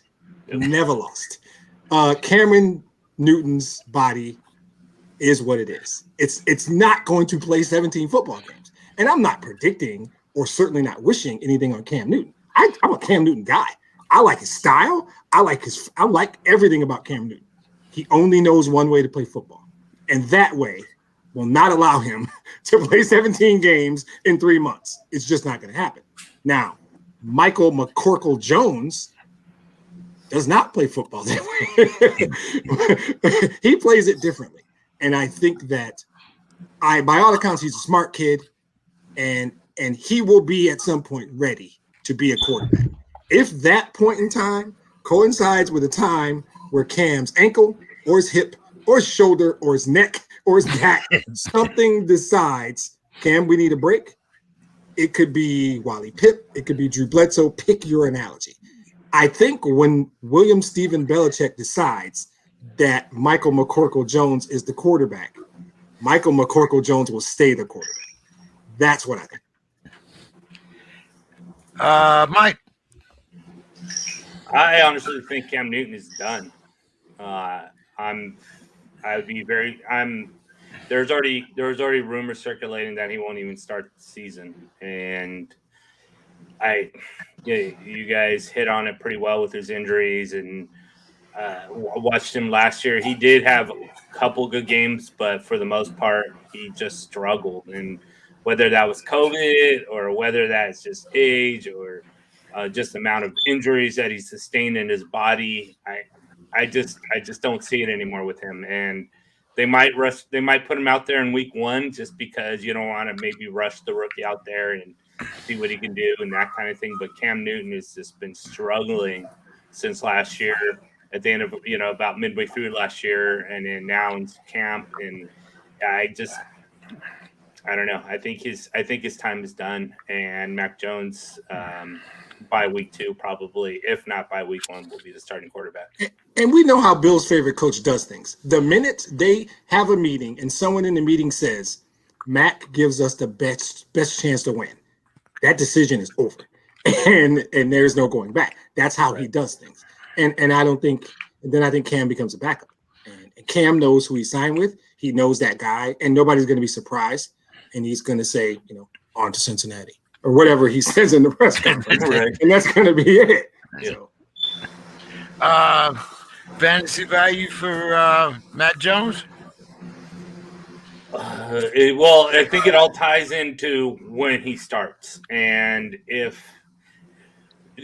so a couple things. One, it's really hard for a quarterback that doesn't run the ball, and Mac Jones doesn't run the ball, to be in the top 12 of fantasy quarterbacks. So that's already against him right away. Then you have him being a rookie and learning the ropes and those kind of things. So that's also a negative. And then on top of that, you have someone like Bill Belichick, who, and I agree with Demetrius, once he's made up his mind, is very, like he did with Tom Brady. He was just like, Tom Brady gave us our best chance when Drew Bledsoe went down, and didn't look back at Drew Bledsoe and said, well, we're going Tom Brady. And so he is rigid like that. But if Mac Jones is struggling and is not giving him that win, then I don't see him having any qualms of pulling him out and putting Cam Newton back in. So you have that factor. And then you have just the fact that he was one of the last quarterbacks drafted in the first round, has some intangible problems, and he has a lot to work through. So he's not draftable in 1 QB leagues for me at all. Okay. All right. Let's see here. Bill, I got some good ones for you here. Bill, you can have my time. You can have my time. Bill, who makes the cut for the Steelers? And I'm going to give you 2 choices here. You can tell me who makes the cut. The first is at running back, McFarland or Samuels. And then we'll go to the wide receivers, and Busey, Sexton, or Johnson, or none of the above. McFarland, because he has the one thing that none of the other running backs have, and that's game-breaking type speed. All the other Steelers running backs are 4 to 8 yard kind of guys. It would take like a seismic event for them to go much more, right? Because they are not, I won't say plotters, but Benny Snell is a guy that I like him. He's tough as nails, but he's not. I don't think he's gone more than 24 yards in his, pro career on a run, and I don't think I don't say ever will, but it's unlikely he'll go much more than that. All the guys are kind of like. Personally, I would cut Snell and keep the 2 younger guys, but right. Anyway. But, yeah, Snell wasn't part of the equation, so I wasn't able to right. except to mention him. But yeah, McFarland has that one quality that none of the others have. And you said Sexton. You said Johnson. And Busey. They're all going for that 4th wide receiver spot. Well, I can't see them cutting Johnson, though. Obviously, I know people give him lots of rather mean nicknames like "dropped him as prime," but he's a terrific route runner. He knows how to read he's really good at exploiting zones. I mean, he does, once again, I know catching the football is obviously a very important thing, but he does everything else, right? I think they are I think they're assuming he's just going to hit the jugs gun and he'll get better at that. I believe that's what they believe, that he can fix. I think they believe that's fixable, and he gives them everything else you want. Sexton, if he makes it, will make it as a special teams guy. And you mentioned Busey. I can't remember if Busey's really that good on special teams. I have to go back and look. But I know Sexton's a really good special teamer. So he has a shot to make it as a special teams guy. But if you were – Johnson is a for sure. Sexton's a maybe. And I think probably no for Busey. Yeah. Johnson, let's see. You're talking about a pitcher that can't throw strikes. Well, anyway, we'll see. Okay, so I don't think we have a Cowboy fan in here, so he didn't show up, and he's going to hear about it too. Well, we can toss that one to the Colts fan as far as I'm concerned. he went to a certain school. He should know everything. He should be able to handle this. Matt, Demetrius just threw you under the bus, so I guess we need somebody to drive. Yeah, Mike can take the Cowboys question. Okay, so I'll drive that Cowboys running off the cliff. do you think that they'll break the 25-year-old curse and at least make an NFL championship appearance? Well, the one thing you need to do to be at least in the championship game is have a defense. And the Cowboys defense is not anything special at this point. It's getting better, but it's nowhere near any kind of championship quality, not even AFC or NFC East championship quality. So it's, there's no way. I don't want to say no way. There's 0.00001% of it actually working out for them. Okay. Bill, you know I tailored this question especially for you, right? The 172nd pick in the draft is an impressive rookie. He's had an impressive start to his NFL career, and he's one of those Oregon cornerbacks. Bill, the now famous 49er rookie, I think he has at least... James. Come on. I want to hear you say it so bad. Go for it. What? Let's see. Diomedor?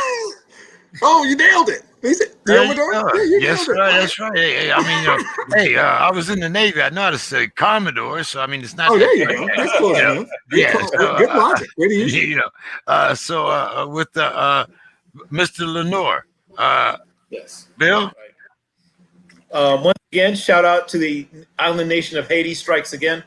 I'm telling you, man, if I had like $500,000, I would go down to Haiti and start where they have those baseball academies in Dominican Republic and Venezuela. I would start an American football academy somewhere in Port-au-Prince, Haiti, and 30 for 30 would be doing a story about it about 6-7 years later with the incredible number of players that had come out, because this little teeny, rather desperately poor nation is just.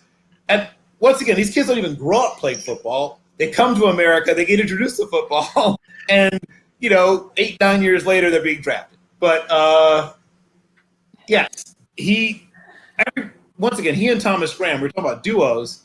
He and Thomas Graham Jr. were great together in Oregon, and I'm not surprised at all that he's having this kind of impact early on. A lot of my favorite mid to late round corners and corner safety hybrids have had a great start to their rookie season. Nick McPherson, Penn State /Tech transfer, has done great in Eagles camp.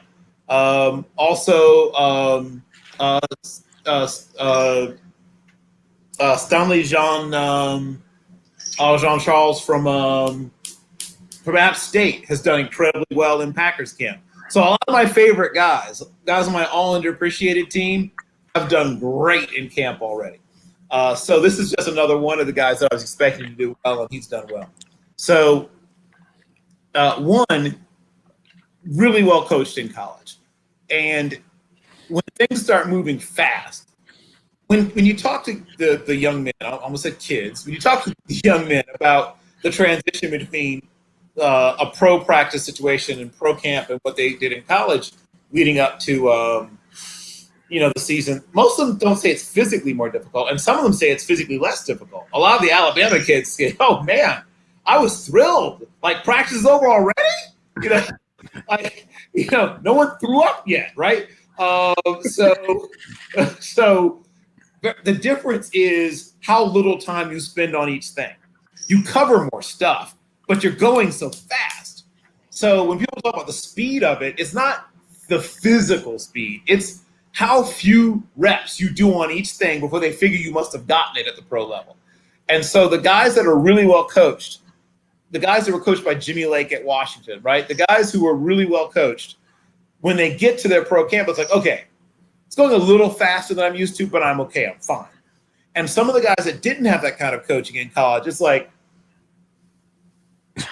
They spend the whole time trying to figure out, wait, what? Wait, can you do that again? No? What, we're going on to something new already? Wait, I didn't get the last? Oh, all right. So it is difficult if you don't get exposure to certain concepts. He had exposure to those concepts, though. That's why people underestimate. I always really research and really talk to players whenever I can about what did your coaches ask you to do while you were in college. And if it was all sort of pre-programmed and it's all fed to you, I'm not saying that you can't make it, because some of those guys do make it. I mean, Pat Mahomes, right? But so it happens. but he's the exception. He's not the rule. Most of the time, when there are certain things that are really pre-packaged, whether it be offense or defense, and you don't have to really do a lot of adjusting or thinking on your own, it is difficult to make that adjustment.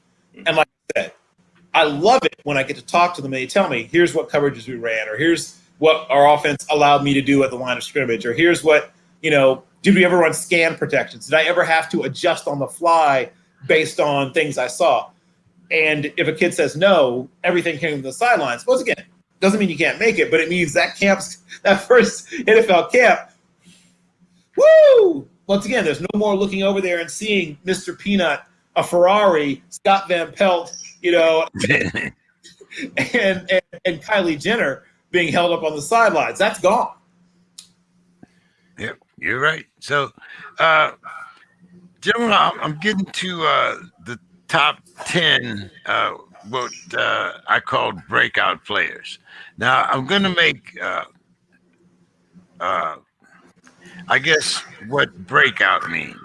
Now, that doesn't mean that they weren't already good players, but I think that these players are going to have exceptional seasons, especially for their teams and the schemes that they're in.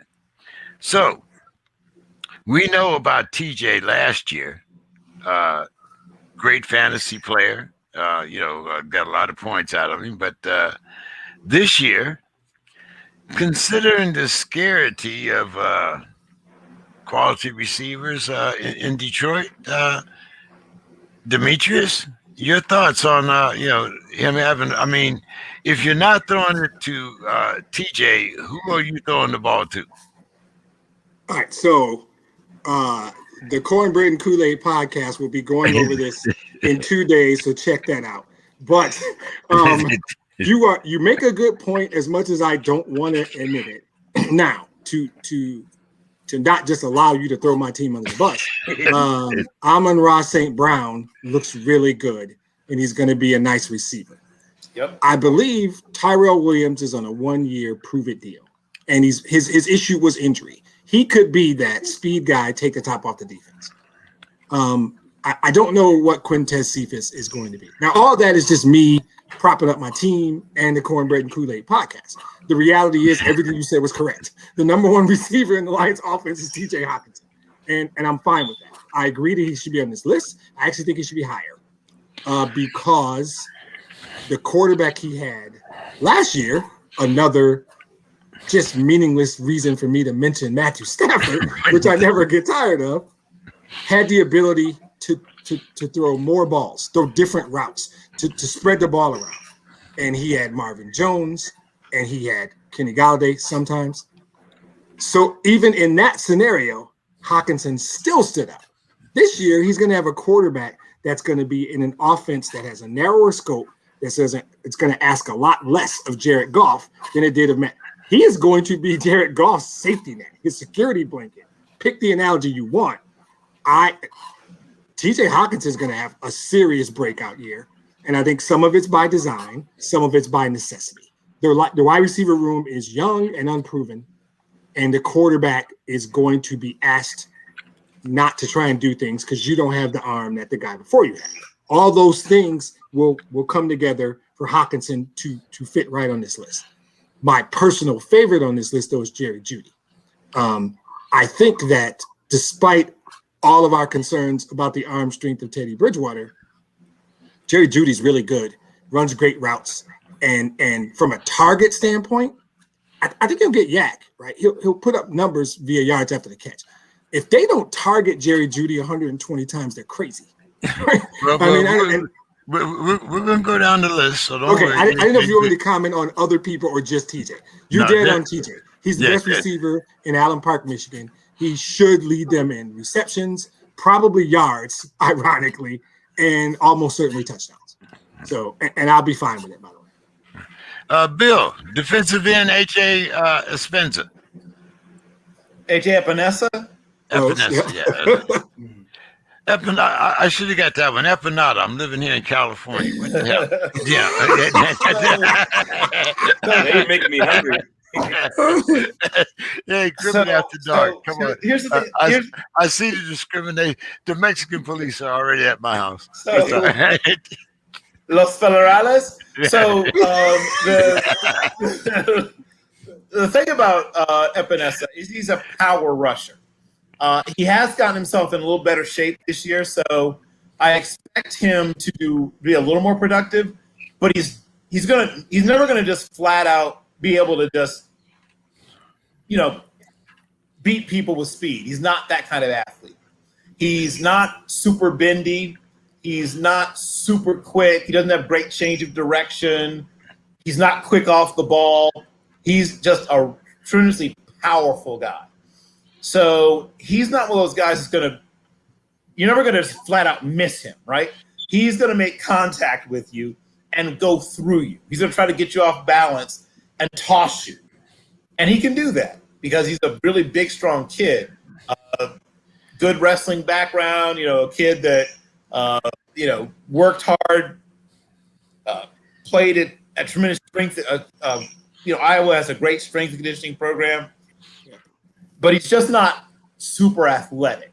So he's never going to put up crazy high numbers because the elite type tackles, if you don't have speed as well as power, they're going to be able to do that strong set and just absorb your power rush. And he's a bull rusher pretty much 100%. Mike, Russell Gage, and give us the fantasy ratings on TJ and Russell. So I'm kind of surprised Russell Gage is here and not Calvin Ridley. That's probably who I would have as a breakout. But we're assuming that Calvin Ridley is going to be the number one man. Exactly. So that's kind of why I'm a little surprised by it. But I don't. So Arthur Smith is now the new head coach in Atlanta, and he comes from Tennessee. And if you guys watch Tennessee Titans play, they're very much one wide receiver, running back, give Derrick Henry the ball, feed Derrick Henry the ball, feed Derrick Henry the ball over and over and over and over and over again. And there's just not a whole lot of room for a second receiver.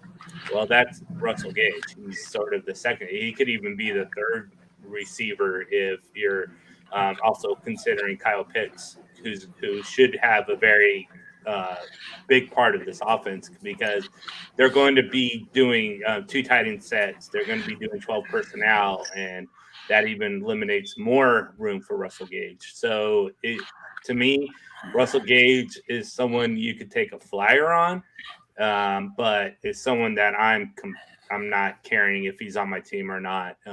If he's sort of there and it fits my team, then cool, I'll pull the trigger. If not, then I'm not walking away disappointed that I have someone who's going to catch 50 passes for 750 yards and 4 touchdowns. I mean, it's just I can get that almost anywhere. And TJ's fantasy value?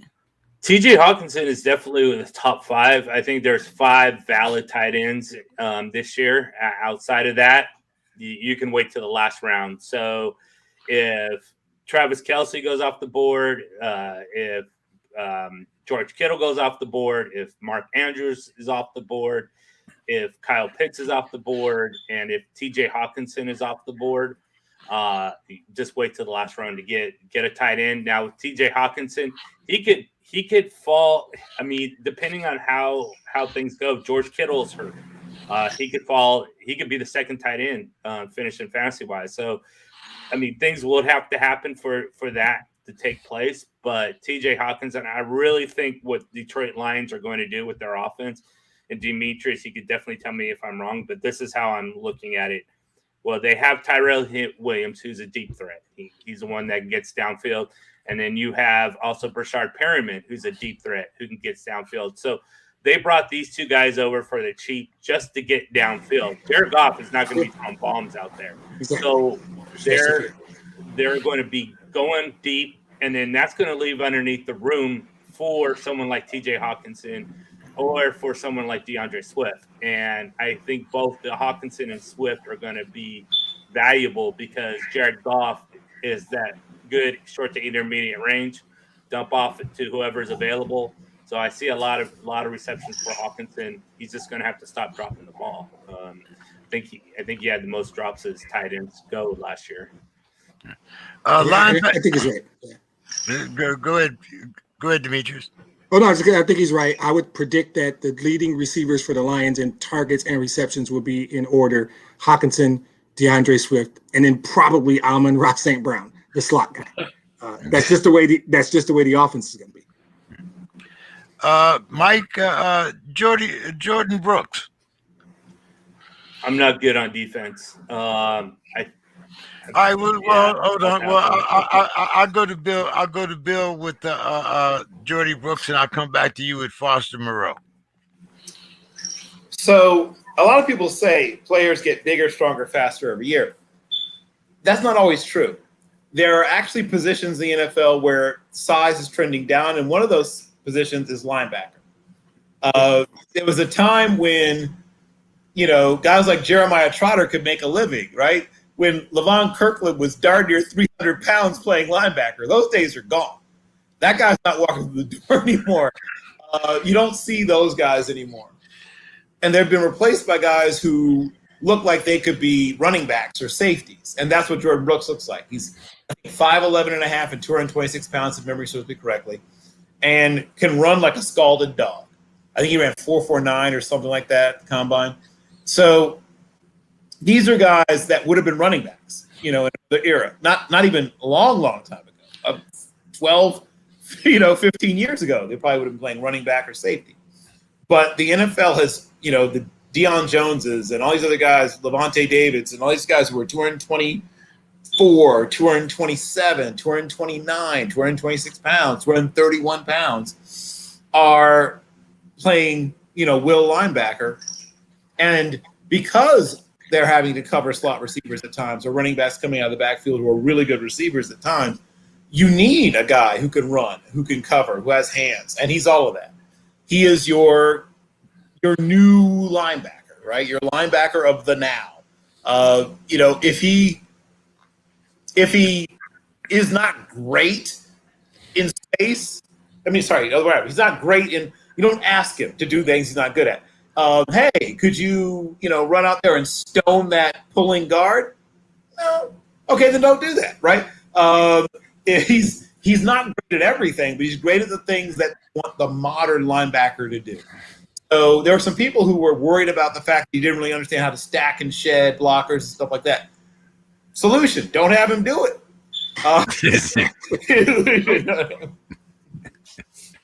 He can tackle. Open field tackling is what this kid does. And to Bill's point, if they put him in a position to get open field tackling opportunities, he'll make tackles. And you can't be mad at a linebacker that tackles. Yeah, I was going to say, I know he's good at IDP because I get a lot of fantasy points from his defense, but I couldn't tell you what team he played for. But I know he tackles. That is for sure.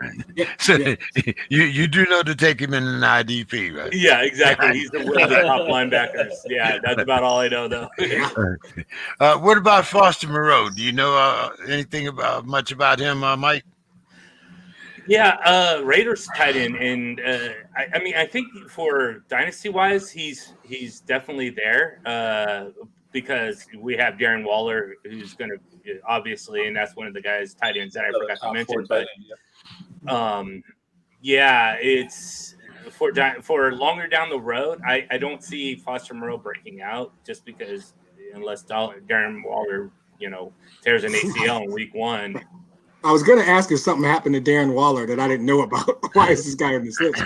Yeah, I'm confused by it too, but yeah. He's another one because I'm not really sure about the health of Waller. And I think also that he could be a second outlet for Carr. So that was the reason why he kind of made it on this list.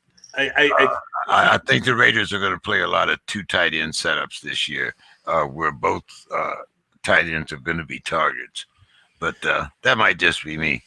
Foster Moreau was someone that the Raiders really liked, and he was supposed to sort of be that Darren Waller guy until Darren Waller fell in their lap. So it's just one of those bad timing situations for Foster Moreau that I think, but I think the talent is there for him. It's just you got Darren Waller in the way, and there's not much. You have the real Darren Waller, so yeah, you don't need the Darren Waller type guy. And you have the actual Darren Waller. So yeah, you actually have the real deal. So yeah, it's one of those tough situations. Rondell Moore, Demetrius. My favorite player on this list. This is a talented young man. I obviously got to see him. He was a Purdue guy, and he just made plays. I'll let Bill give you the numbers and the cool. Rondell Moore just makes plays, man. And it was weird. You watch them play, and it was like, and I'm not just saying the Michigan State game. It looked like you couldn't stop him. No matter what they did with him, it worked. Where they lined him up, it didn't matter. You couldn't cover him. Special teams, anything. This is a football player. This is one of those dudes where it's like Rondell Moore's a really good. He was going to be successful no matter what team drafted him, how they used him, where they put him, who the quarterback was. Because Rondell Moore's just a really good football player. Like I said, my favorite, other than TJ, of course, my favorite guy on this list. I like this kid, and I'm hoping he slides in my draft. This is the guy that I have earmarked as my steal.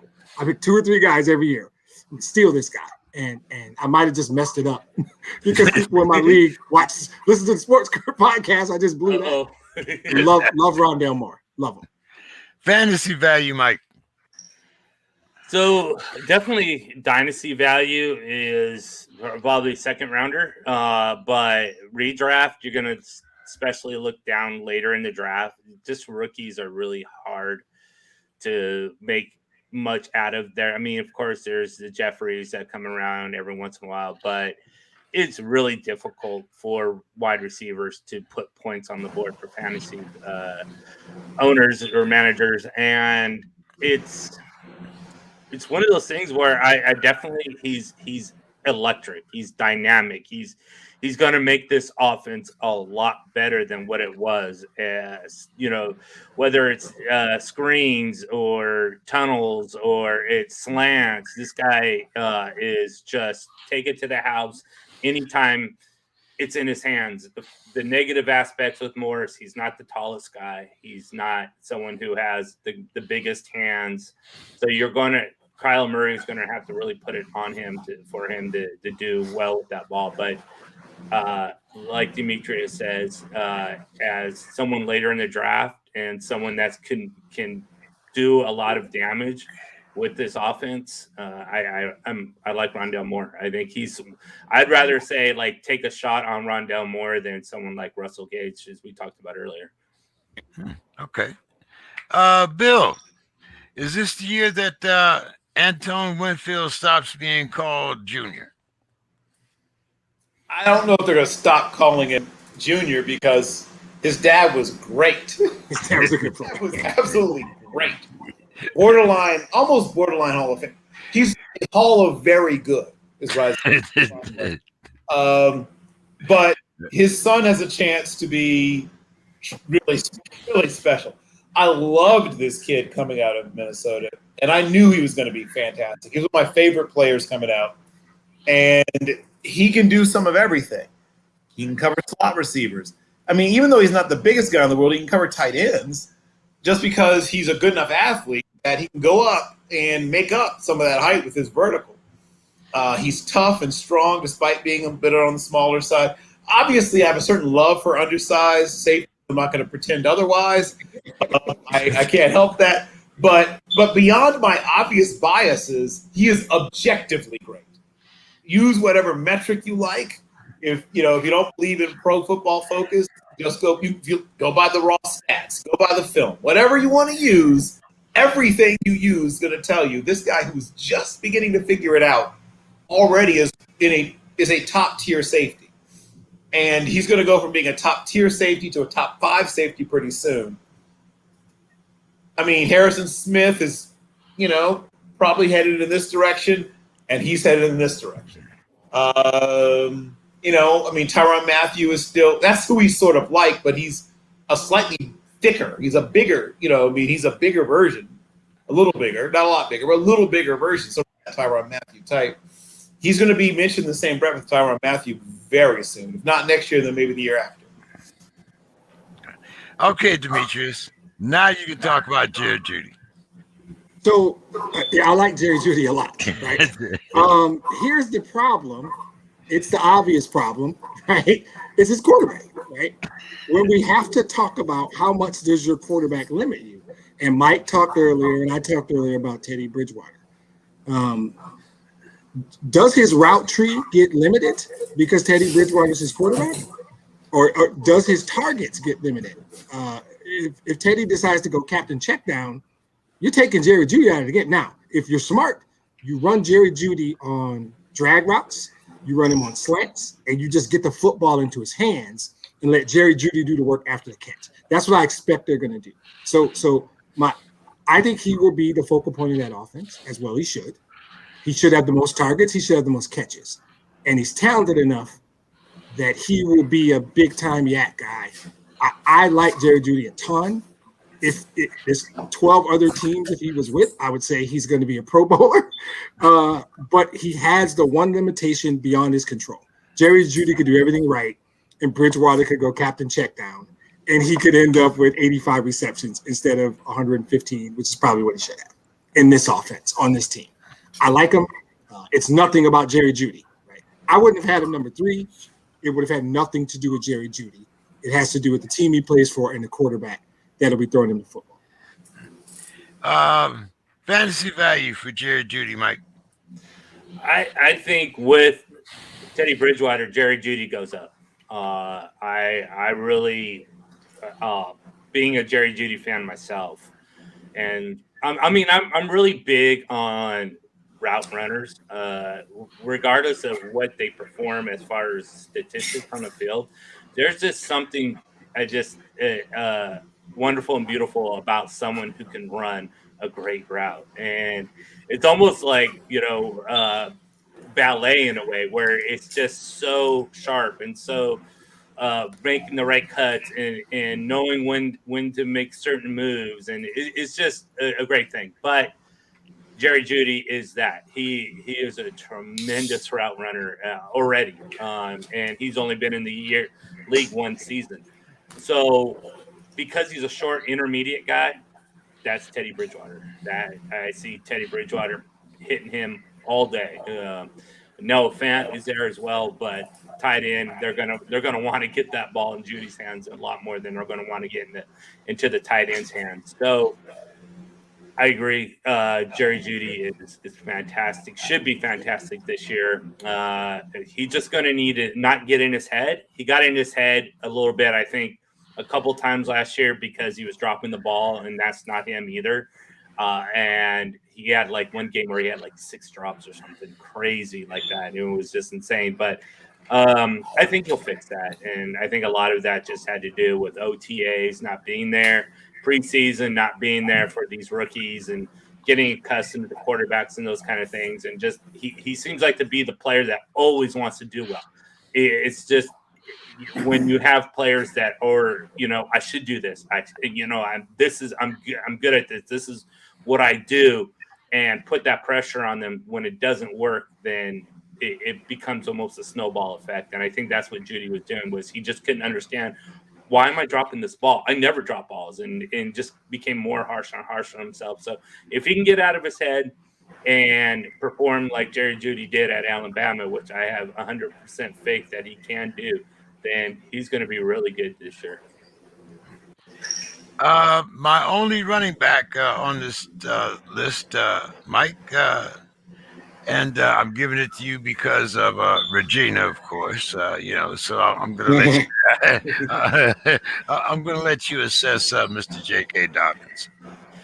So J.K. Dobbins, the Ravens run like no other. They'll run the ball and then they'll run it again and then they'll run it again. They ran, I think, almost 65% of their plays, which was like way beyond like the second place running team. So they're like 6 or 7% higher. Yeah, they were like 6% and change above the next one. Yeah. Yeah, exactly. And so you have J.K. Dobbins, you have Gus Edwards, Justice Hill. We'll see if he's a factor, and then of course you have Lamar Jackson. So they're all about the running game. So you have three to four other guys in the mix with J.K. Dobbins. That's going to already slice up that pie. On top of that, you have someone who doesn't catch the ball very well or is targeted. So when you're looking at fantasy wise, those are the two negatives. Outside of that, though, Dobbins is just someone who's fast, makes the correct decisions, hits the hole. Someone that, with that offensive front is going to collect a lot of yards. Could be a goal line back. So it's the yards and the touchdowns. I like him a lot more in standard leagues than I do in PPR because he doesn't catch the ball well. So in PPR, RB 18, 15 to 18 is probably where you want him. Standard league, you could probably bust him up another probably good 8 or 9 spots. So he should be an RB10 if you're not in that PPR league. Whoa, okay. Top 10. All right. Bill, Mr. C.D. Lamb, number 1. Yeah, I mean, one could say that C.D. Lamb is already broken out, but he's going to break out I guess. Our Jesse Jackson moment of the sports. Yeah, he's clearly wide receiver 1, and at one point Dallas was a running team. I think that's kind of dead. I think that they will run the ball. Still run the ball a decent amount, but nothing like they used to. Partially because Ezekiel Elliott is no longer the Ezekiel Elliott of old, though I think he'll have a bounce. He'll have a slightly better year than he had last year, but I don't think he's going to go back to 2017 or 2018. I think Amari Cooper is going to be a solid number 2. But I think, CeeDee Lamb has established himself as number 1, and they don't really have a tight end that they can trust. They are a team that's sort of cobbling together a tight end by committee situation that I don't like. I don't like any of Dallas's tight ends. None of them excite me. They all seem to have something missing.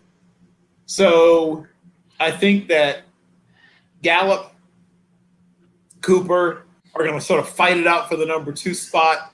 And CD is going to be the clear number 1. I think they'll run the ball a decent amount, but it'll be a sort of running back by committee because I think Pollard's going to get a lot of touches. I think Zeke will be more efficient, but won't get nearly the touches he used to get. So I think his yards per carry will go up.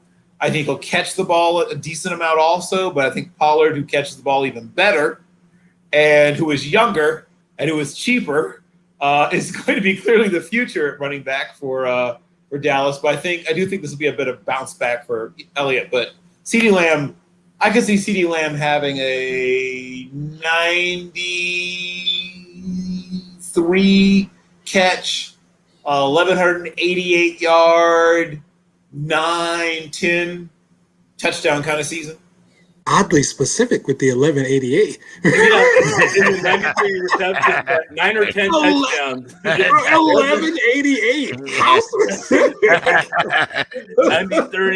93, 1188, and 9 or 10. I mean, if I said 9.5, it would sound weird. So Mike, fantasy projections for CD Lamb. Right now, I have him over Amari Cooper. So I have CeeDee Lamb about a wide receiver 15. I don't know if he'll hit those numbers that Bill is talking about unless something happens to Amari Cooper or Michael Gallup, there's just a lot of mouths to feed for him to be up in that range. But I could definitely see 75, 80 receptions, 1,200 yards kind of range, and five to 8 touchdowns for sure for him. So yeah, he's definitely over Amari Cooper for me right now. So for you, that's more about distribution. Like you said, miles to feed. It's not about Dak. Does Dak have any? When I say Dak, I mean he's coming off a major injury. Right. Does that factor in, or is that just for you about there's only one football? It's more of a one football. I think Dak looks well. The reports are he looks good. So there's really no what we know. There's no reason to worry about Dak Prescott at this point in time.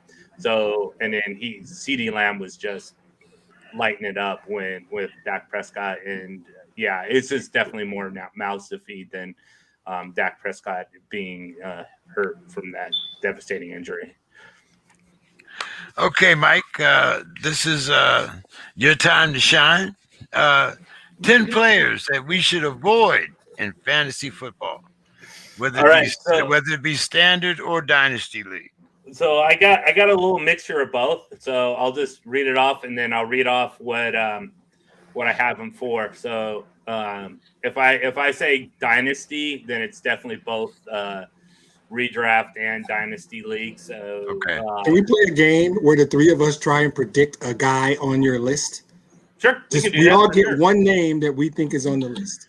I'm sure Bill could rip off 4, but just one, Bill. Mine is easy because it's a homer pick.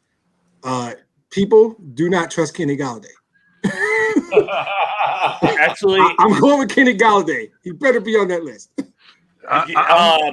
I'm going with Austin Eckler. Okay, and what do you got, Bill? I'm gonna go with. Okay. I'm gonna go with Evan Ingram. Okay. I definitely like Demetrius picks, and I like Bill picks. I'm sorry, James. I'm not 100% behind. Oh yeah, I think Eckler's gonna. I'm not either. I love Austin Eckler. Eckler's gonna have a great season. Yeah. But I don't think he's consistent. I think as a regular football player, yes. But as a fantasy football player, to depend upon him to put up consistent numbers, I think Hubert just passes the ball around to me. I feel like he burned you last year or something, and you're angry about it. I'm just in history here. No. Actually, I've had Eckler's kind of been a standard of mine. I liked Eckler. He's been kind of like most Chargers. He's been kind of hit or miss because of his health. That's true. That's a good point. And then if you're in just standard leagues and you're not in PPR, Eckler would be definitely an avoid for me. He's pure PPR kind of guy. He just catches when he's healthy. He just catches way too many passes to not be considered. I do like Kenny Galladay. He didn't make my list, but Kenny Galladay is a great pick. Just way too many injuries and those kind of things. And then with the Giants, is Daniel Jones going to be any good? Who knows? And then Evan Ingram, too. I like that as well. He's fallen off the face. Remember, people thought he was going to be a superstar. Remember those days? He was supposed to be like Kyle Pitts. He was supposed to be just a freak athlete and just come in and dominate and do all those things. I'm excited to hear the list, though. Didn't mean to derail it. I'm excited about this list. Oh, no. I think those guys definitely should be mentioned. No particular order. I have OBJ Dynasty, so I'd void him altogether. DJ Chark Dynasty, void altogether. Josh Jacobs Dynasty, void altogether. Michael Evans Dynasty, void altogether. Michael Thomas Dynasty. Saquon Barkley, just redraft only. So just this year, we'll see what he does. If he gets injured again, or if he doesn't perform, then he would be a dynasty avoid altogether. Lamar Jackson, I'm avoiding just dynasty wise. Matt Ryan, void altogether. He's done. And then who are the last? Oh, Malcolm Brown Dynasty. I'm glad Regina's not here tonight. I got two Ravens on here. She'd shoot me. And then Miles Sanders redraft only. Okay. All I was right. wondering So, about mine. well, hey, none of us made the list, so I got one more I want to throw at him though. How do you feel about Joe Mixon? Joe Mixon, he's like one of those guys that you see the talent and everything. It's just he burns you so many times. He does. Yeah, I've never had him at all on my team, but he's just one of those guys that you could see it, and he's on the field, and he'll have those games where you throw him runs for 200 yards and 3 touchdowns, and then you won't hear from him for 3 weeks. A lot of that is the offensive line. A lot of that is he's not catching a lot of the passes. Yeah, I mean, I think by now it's almost this is the year, the make it or break it year. I think for Mixon and Dynasty, and it all depends on how risk averse you are as a fantasy manager. Do you want to take that or not? Go ahead. Anything you want to ask, Bill? Okay, so I am in the process. So I'm in a couple of keeper leagues. And I'm in the process of trying to figure out who people are starting to shed, dump people, whatever. Somebody dumped Carson Wentz. And I'm fighting with myself because I am quarterback poor in this particular keeper league. In fact, one of my quarterbacks is Teddy Bridgewater.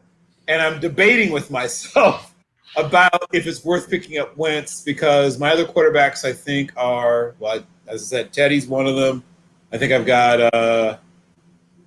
who else do I have? What else do I have?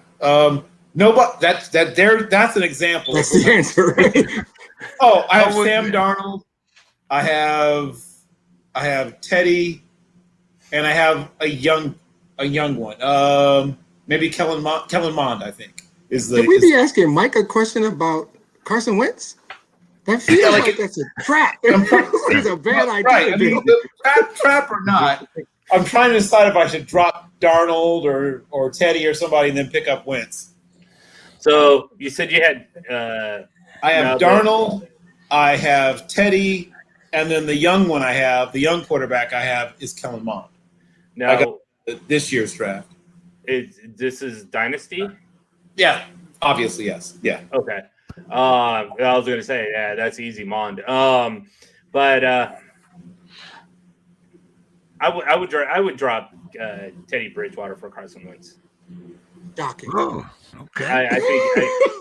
I think even right now, Carson Wentz is probably a QB 22, and with that value, I don't think Teddy Bridgewater is a 17-game starter either.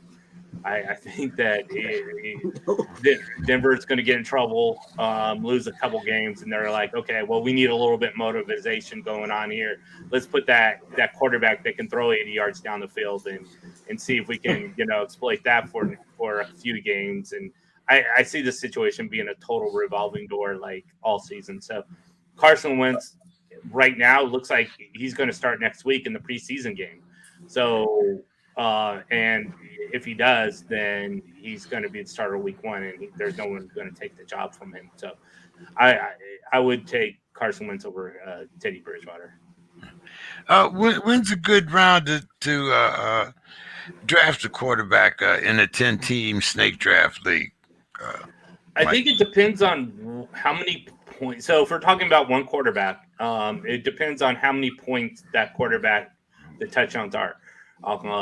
A six-point league for quarterbacks, you can make a very legitimate case to take one in round 1.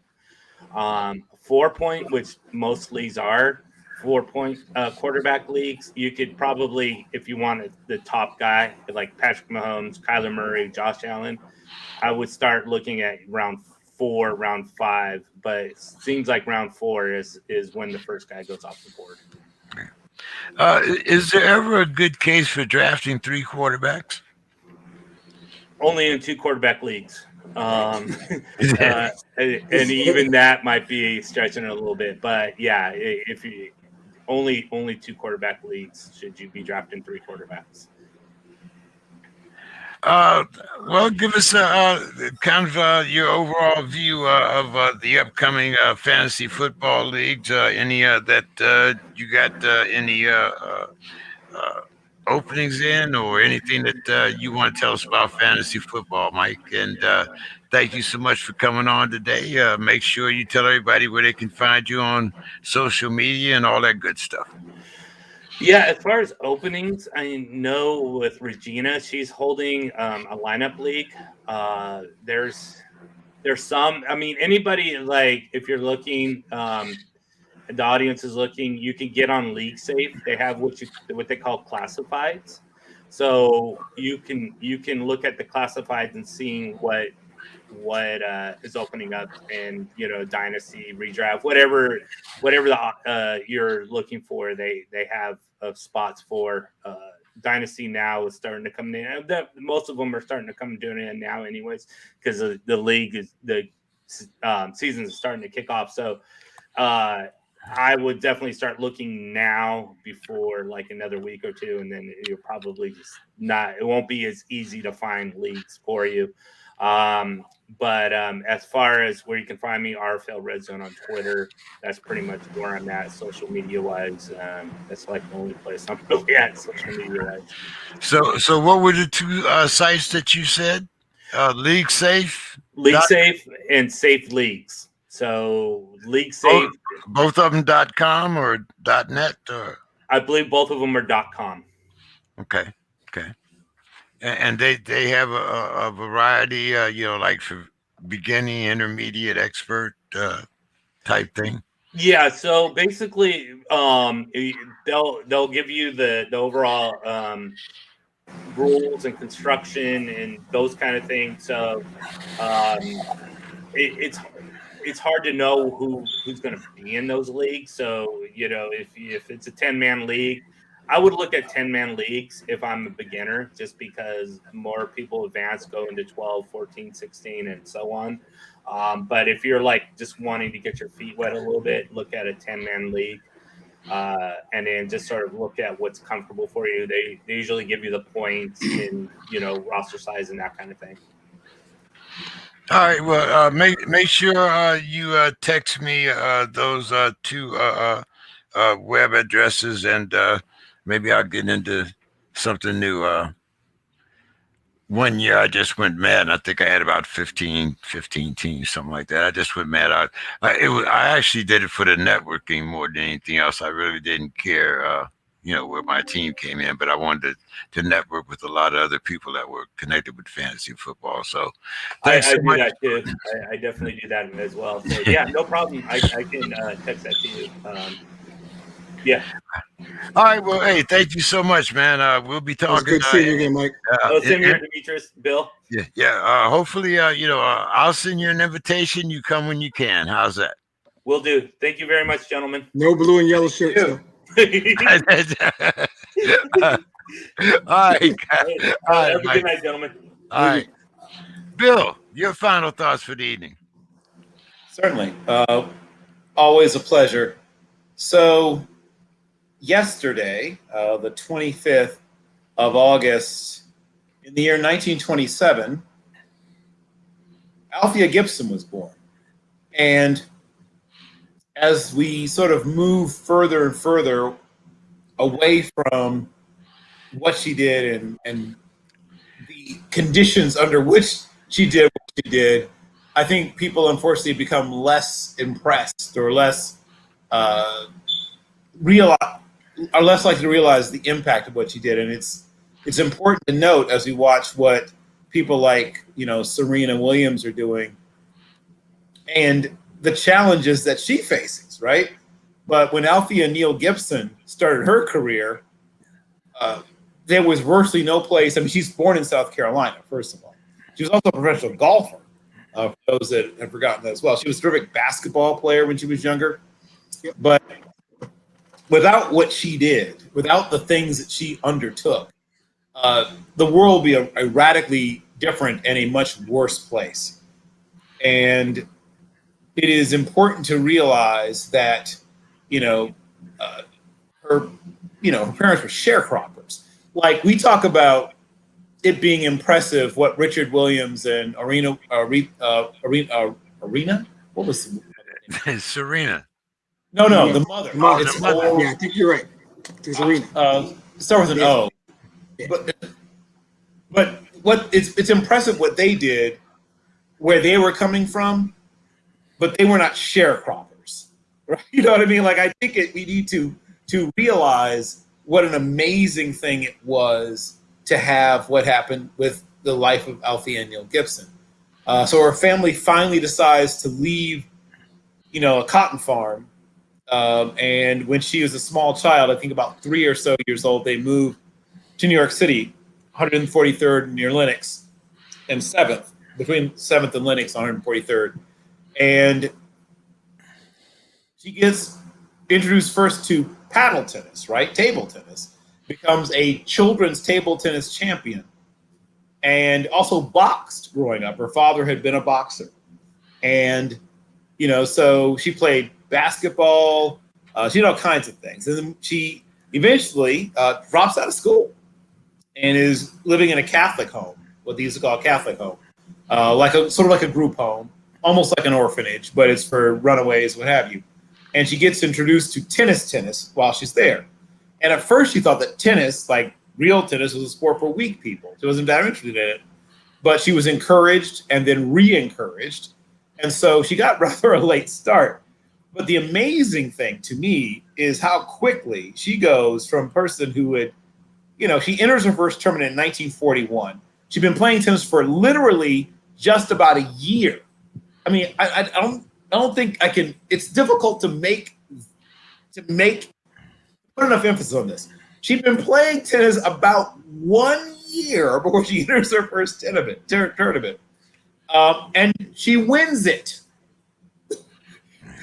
Playing tennis for 1 year, it is impossible to truly impress upon anyone what a ridiculous thing this is. It would be like a kid moving from, I don't know, wherever, to Iowa, and then winning the state championship in wrestling a year after they wrestled for the first time. I mean, this is when New York was a tennis hotbed, right? And she wins the ATA championship, right, in the girls' division when she's been playing tennis for less than 4 years. She's the best girls' tennis player in the state. Less than 4 years after she first picks up a tennis racket. Not even the Williams sisters could say they did this. Nobody could say they did this. Nobody gets that good that fast. It's insane. And, she wins 10 straight ATA women's titles between when she starts, because there's a, two per year, because they have a, sort of a outdoor-indoor thing. So you can win 2 in a year, but she wins 10 in a row. And by 1947, Great year. Yeah, right. She comes to the attention of, I guess the term we use now is benefactors, because she's still playing, state tournaments and regional tournaments, but she's not playing the big ones. And so what we now call the USTA, which is still called the USTLTA in those days, United States Lawn Tennis Association, was in those days to differentiate from the what they call tennis real in French or whatever. I won't bog down in that. Keep going. So a couple of people got her back in school, because she'd been out of school at the Williston Industrial High School. She then starts to play in the USTAs, or in those days USLTAs, tournaments. She reaches the quarterfinals in the first tournament she's ever played in at that level. She reaches the quarterfinals, which is insanity. And then later that same year, she starts at FAMU, Florida A&M University, on a full athletic scholarship. Also, she joins Alpha Kappa Alpha, ski-wee, for those who like to wee their skis. And she still wasn't able to enter the top level tournaments, right? Things like the U.S. Open. because she's, well, you guessed it, black. But there was enough ferment, enough.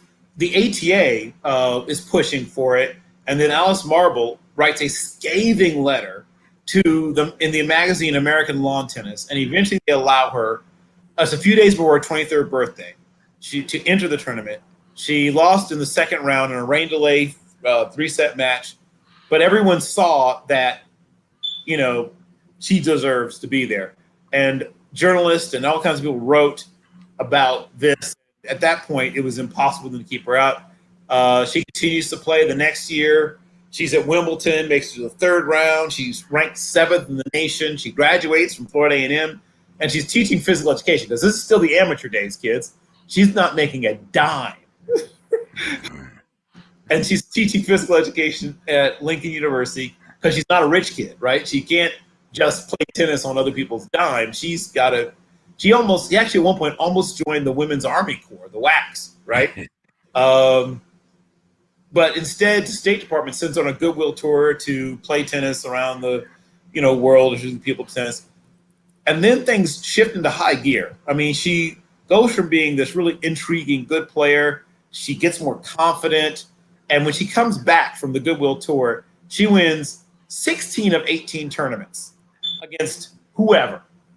She played, right? In 1956, she breaks through. She wins a Grand Slam tournament. She wins the French Open. She also won the doubles title with a British woman named Angela Buxton. And from then on, her career is actually kind of short because it took so long for them to finally let her start playing the big tournaments. But she takes off like a rocket from that point forward. From that it's time for Demetrius now, Bill. Oh, right. Oh, right. So from that point forward, wrapping up very quickly, she managed to win a total of 7 Grand Slam singles titles, despite the fact that she got sort of a late start because it took them several years to even allow her to play in the Grand Slam level. To this day, I truly believe she's one of the greatest all-around athletes our nation has produced. And if other women's sports had been professional, she could have been a great women's boxer. She was a terrific golfer. I understand she was really good at baseball before, they told her girls don't play baseball. So we didn't get to see, unfortunately, all of the talents of Althea Gibson. She could have been in a commercial campaign like the Bono's commercial. So once again, born August 25, 1947, Althea Neal Gibson, one of the greats of all time. Now you know why we didn't let Bill in the Air Force. The plane would have already ran out of gas. The plane would have ran out of gas. Demetrius, we missed you last week, man. I had everything teed up for you. We had a great Detroit baseball player pass away. I was good. The whole 9 yards. Miggy Cabrera joined the 500 club. Yeah. I'm glad to be back, and I could listen to Bill talk about Althea Gibson all day. I got no complaints. I'm all about recognizing contribution, and he is dead on. Althea Gibson needs way more recognition because she was only able to scratch the surface. And in doing that, she broke through in 2 sports at a time where breaking through is hard. So you'll never get me to complain about that. And I won't go that long. I'm going to go a different route than normal. On the crib, we talk about everything. It doesn't seem to be any restrictions. We go after dark. We've done race-related stuff. We've done one thing we haven't touched on a lot is faith. And I'm going to keep it simple. It's deep, but it's simple. I'm going to go back to a kid we talked about earlier in the podcast named Malik Willis. And this kid is very talented, incredibly talented. And so in 2018 in the spring, he's sitting on the bench during Auburn's spring game, wondering, I can't get any reps. I got no reps. And he got 0 starting reps in the spring game. Right. So you can think about normal people whose faith isn't strong. How do they react? You have a million ways you can react. What he said was, I prayed. That's it. He had one said, I prayed. And then to make it even better, he opens it up. He starts going to visit other schools. He goes to Lynchburg, Virginia, and Bill gave us a really good idea about this school and how Lynchburg works. And he looks at his daily Bible app. I have an app. I get a verse every day. So on this day, when he's in Lynchburg, he gets 2 Corinthians chapter 3, verse 17. And I'm going to read it for you, of course. Now the Lord is the Spirit, and where the Spirit of the Lord is, there is, wait for it, liberty. That's the verse. That's the verse he got when he was in Lynchburg, Virginia. Sometimes it's that simple, right? I joke all the time with people I'm close to. Sometimes God just shows off. Just shows off. Like, look what I can do. Right? I think this moment in this young man's life, it was easy. And his faith was so strong, he wasn't disobedient. He just listened and said, all right, God, if you're going to show off and just make this that simple for me, I'm going to do what a faithful person should do, and I'm just going to follow. I'm going to listen and I'm going to follow. So when he reads that scripture, I can imagine what happens in his mind. He's in Lynchburg visiting Liberty University, and he gets 2 Corinthians 3:17. Sometimes it's that simple, guys. Take all the nonsense out. Sometimes it's real easy. And so I'm happy for him because he sounds like a young man of faith, and he sounds like someone who's following his faith. And that's just one of those examples of people whose faith aren't that strong, sometimes need these stories where you have to tell them, right? And I will pronounce, God is good all the time. And people know what they're supposed to say all the time, God is good. They need examples. There are people who need examples. So if you listen to the Sports Script, think about this kid, Malik Willis. Go read about his story. But sometimes God will just show off and make it easy. All we got to do is listen. So that was one that I thought was important to mention. And we're way after dark, and we're under time. We still got more time. We have not set the record, by the way, because we eclipsed 11 Central once before. But no, I think that is a good story of a good young man who listened and is faithful, and I think good things are going to happen to him for it. Well, guys, hey, as always, great show. Love talking to you guys, man. And as always, hey, it's just all about having fun, man. So I love the fellowship. So we'll just end it there. I'll see you guys next week, and have a great weekend, everyone. Appreciate it, guys. See you next week. See you next week right here on the SPORTSKRIB. Have a great one. Thank you so very much. All right, Bill. I'll see you Monday. Am I going to have to call and wake you up or what? Well, hopefully not. I don't know how tired I was.